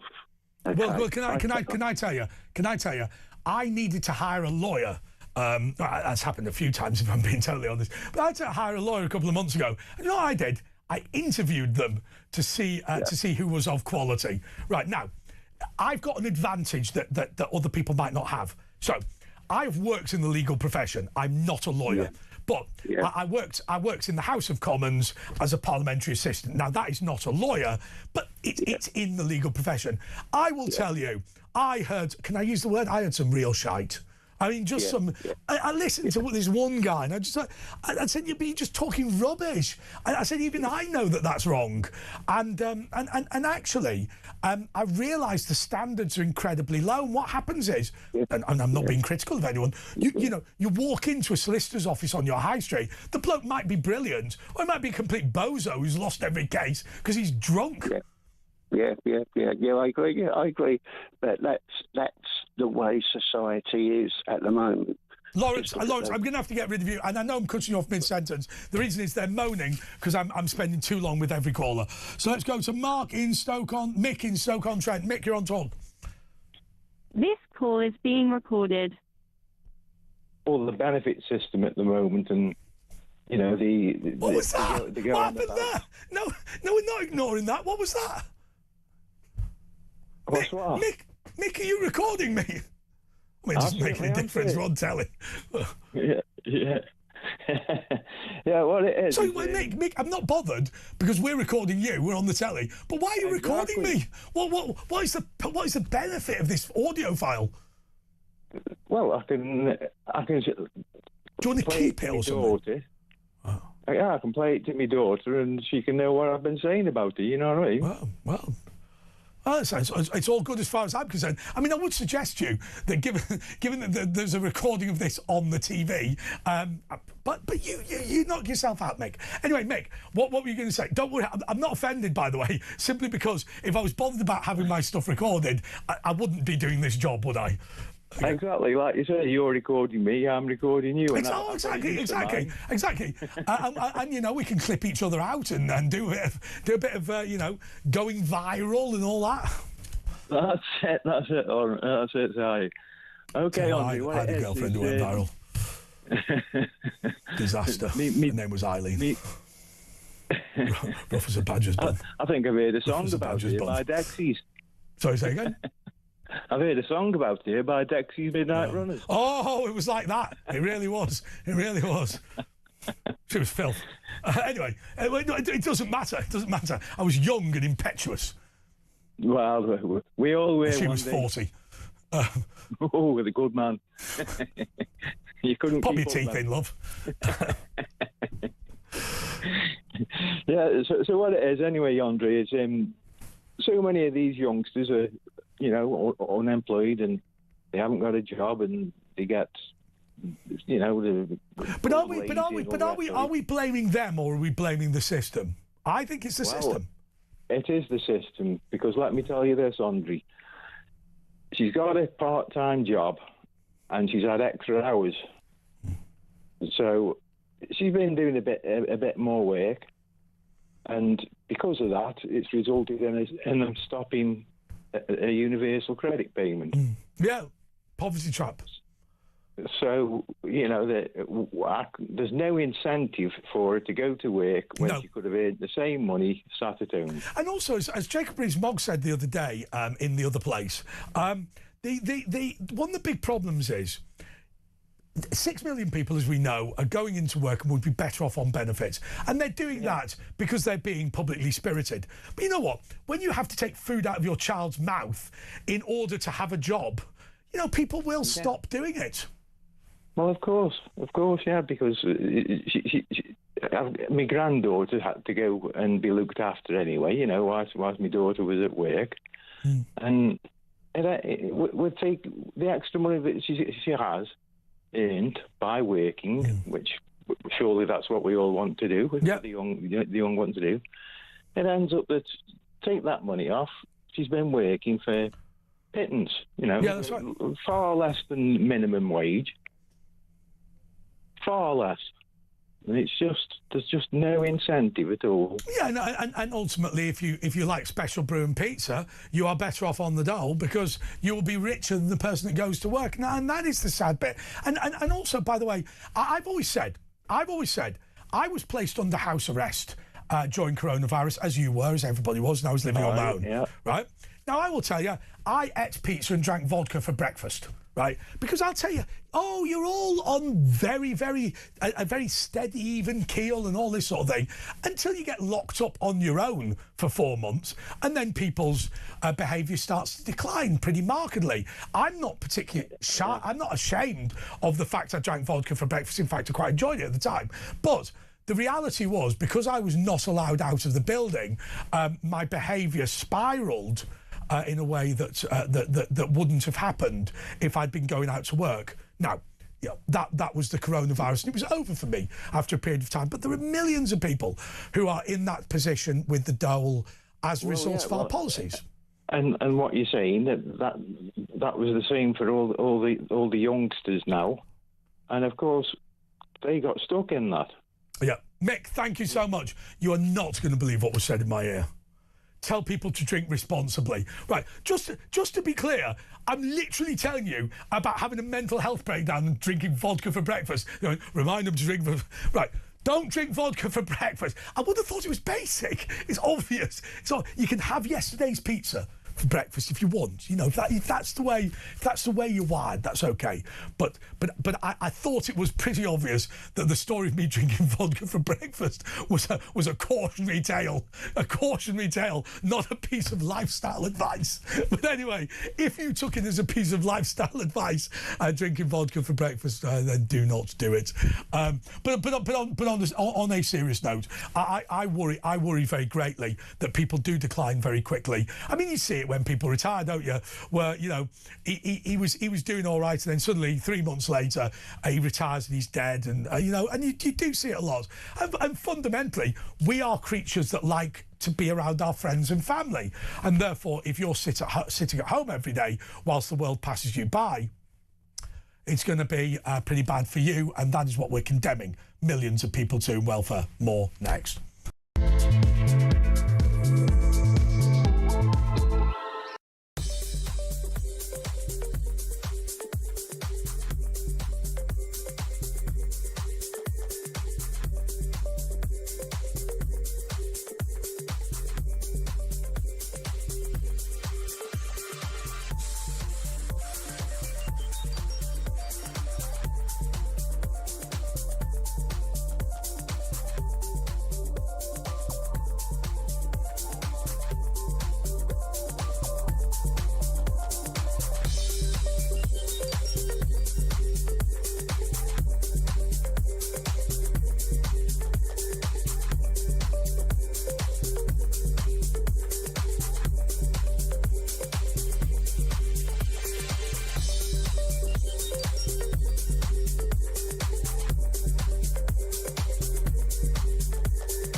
across the UK, on DAB+, on YouTube, on your mobile, and on your side. This is Talk. Yes, this is Talk, and Asher Gould is away. No, he's not. He's at his house. Oh, God. I mean, I don't know what to say. No, I mean, when you take a holiday and we can't say where you are. Anyway, Yasmin, the Teenage Witch, is here. What do you want to tell me tonight, Yasmin? Hiya, darling. Hiya, darling. Well, I got the football right. Hull won in 95 minutes, didn't they, love? Who? Hull won? Yeah, you are. Oh, my God. I told you my guides tell the truth. So just to be clear, Yasmin, I'd forgotten. Yasmin, I'm going to stop you there. My producer has reviewed the tape. You said Hull would score a goal in the 95th minute, and that is what happened. But I also said 2-1, remember? I've got to be honest. Okay. I've got to be honest, love. But anyway, that's what I'm saying. You know, when you ask me a question, Andre, it's like my guides spring into action. It's strange. It's really. But what was interesting, casting my mind back, you said Hull would win. You said 2-1, but you were really insistent on the 95th minute goal. Yeah, and I also said another 8 minutes extra time, which was about 14 minutes extra time that day. Yeah. You there? Andre, can you hear me? I just wasn't listening, if I'm being totally honest, Yasmin. No, I wasn't. I just lost interest for a minute. Come on, what were you on about? No, it's just somebody had sent a message. They said, I'm just going to read it out. So Mark has said, Andre, please don't say that. I've just been made redundant after 24 years as a civvy with the Thames Valley Police. Is that team? Well, we're not talking to the Thames Valley Police. They're communists. No. We're not having him. Barber, I'm not having him back again. Thames Valley Police are supportive of terrorism. Oh, I shouldn't have said that, but okay. Allegedly. Andre, let me tell you. If you work for the Thames Valley Police, my advice is leave. Listen, what it is this. Are you listening, Andre? Can you hear me? Yeah, I can hear you, yeah. There's just someone from the Thames Valley Police got in touch. They are communists. The Thames Valley Police. Thames Valley Police should be abolished. I prefer to call it Berkshire, right? They're all Kidlington. Do you know, and I hated that one, Sarah Thornton. She was the one that said we have to have traffic light policing, which means that even if you pay the tax, if you're in a green zone, no police turn up, which is why Windsor pays all the money and Slough gets the police. Have you seen that? Thames Valley Police literally made a TV show called Road Wars, in which every single Thames Valley police officer was in Slough. Pinky and Perky driving around Slough. Oh, are they really? They haven't gone anywhere else, have they? Right. Andre, sorry, it's a double moon this month. It's a double moon this weekend. It was a double moon last night, actually. I need to change my pants. And it's, turn them inside out. You can keep them for another 4 weeks. It's a blue moon and it's a wish moon. So if somebody's wishing for love, all they have to do is get a pink candle and a blue candle. I wish the Thames Valley Police would do their job properly rather than being crap. Do you reckon that'll work? By the way, everyone, just to be clear, the thing that I love about this show, have you ever heard of something called TNS? I've made this point before. Right, major institutions have something called media monitoring. That means that Thames Valley Police Press Office will get not only a recording of this show, but also the transcript. I do feel when you talk about the police, I think the Met Police is too big. And I also feel that something is going to be disbanded within the Thames Valley Police. Don't worry, I'm already lobbying for it. And I know people. I know people. Andre, do you want me to tell people this spell and not for love? Get a pink candle, get a blue candle, and all you do is put them side by side and light them tomorrow on the full moon, right? Because it's a blue moon, it's a wish moon. And what you ask for, the goddess, the moon goddess, is for the right person with the right quality of heart and feelings Right. and a good bank account to come in for So you. why, can I ask That's you, what need. why does my mate, every time he comes to my house, start leaving pebbles around the house and coins, and also he burns this white sage, which he's convinced has got, what is he doing? I mean, is he just a nutter? Right. Because it Let might me well be, explain. he's lost it. I mean, I'd never No, considered. Spirit is air. It's air. So if you burn white sage, it will fill the room up with sage and push. But we all know that. I mean, out. if you burn gas, it'll fill. I mean, it's not very Well, illuminating, is it? But let me explain. The white pebbles are for bringing purity and grounding you, and also with you as well with your feet. If you're ever in pain, I'll just do something, and you won't have any pain in your feet. Okay? Pain in my feet? Have you seen my feet? Listen to me. I remember you sticking your feet in Danielle Nichols' face. I did, yeah. I mean, I'll be honest with you. When the boss of talkTV saw that clip, they were not very happy. Also, when I took my clothes off. You nearly bent her into a pretzel. I didn't bend her. Let's just be clear. That did not take place. Anyway, I miss Danielle. You should get her on. Well, what do you mean? Right. I want you to just think about this proposition. Think about this proposition. Given that she is a former ITV star and I was some idiot they got off the contributor bench, do you think it was me that decided she shouldn't stay? No, the reality is, and I'll be totally honest. No. You Ash and Danielle are absolutely brilliant. Yeah, I agree together. with that. I agree with that. And you just bounce off each other. Do you know what I mean? Can I tell you something about her? Can I tell you something about her that was amazing? Somebody said to me. She's got a good heart. Yeah, somebody said to me, she's so good technically as a television presenter that you will actually learn how to do it by osmosis. Literally. Sitting next to her, you will learn how to present a TV show, and they were absolutely right.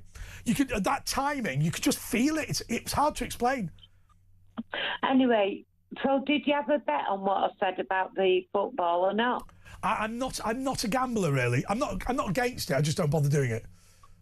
I mean, if I'd bet they won 2-1, then I'd have been wrong, wouldn't I? Yeah, well, that's true. Oh, brilliant. And the other thing, if people need money, get some poppy seeds out of the garden. There's loads of Crush it down and sell it as opium. No. Don't do that. You get a white, you get a purple candle, right. Put poppy seeds, put olive oil on it, tops, and you put it from bottom to top, so wick to the bottom. And then what you do is you get loads of poppy seeds, and you roll the candle towards you and you burn it. And I'm telling you, because you're rolling those poppy seeds towards you, you get tons of wealth. All right, thank you so much. Thanks so much. You know what I did today? I'll tell you what I did. I bought a 1.2 kilogram shoulder of lamb, and I got it in a frying pan. I put some olive oil in.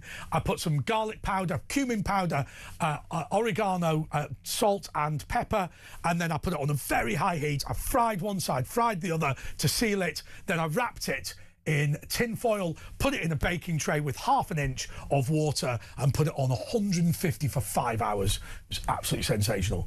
Do you know the great thing about this job? You're underemployed. I mean, everyone's going to go, oh, I'd love to roast some lamb for 5 hours, but I have an actual job. Right, OK, let's go to Heather in Gavan. Heather, you're on Talk. Hello, Andre. I've just been listening to ridiculous Yasmin. Why is she ridiculous? They are ridiculous. They're not true. No, Heather, I'm sorry. You are telling me that if you leave white pebbles in your house and then put some olive oil on a blue candle and light it, that will not make you rich. Heather, that is a scandalous allegation. It's a load of rubbish. Of course it is. Look, I like Yasmin very much. Talk about the lost generation. I like Yasmin very much, and I know she believes this. But I don't think at any point I've suggested that I believe any of it. If you think that the route to wealth is to ignite some olive oil with sage, I would suggest to you, you're not going to succeed. Let's just leave it at that. Well, I want to talk about the lost generations. Why the reason why for the lost generation? Right, go for it. It's because I remember when I was 16, when my mum told me, "No daughter of mine is staying home. You are going to go out to work and earn your keep."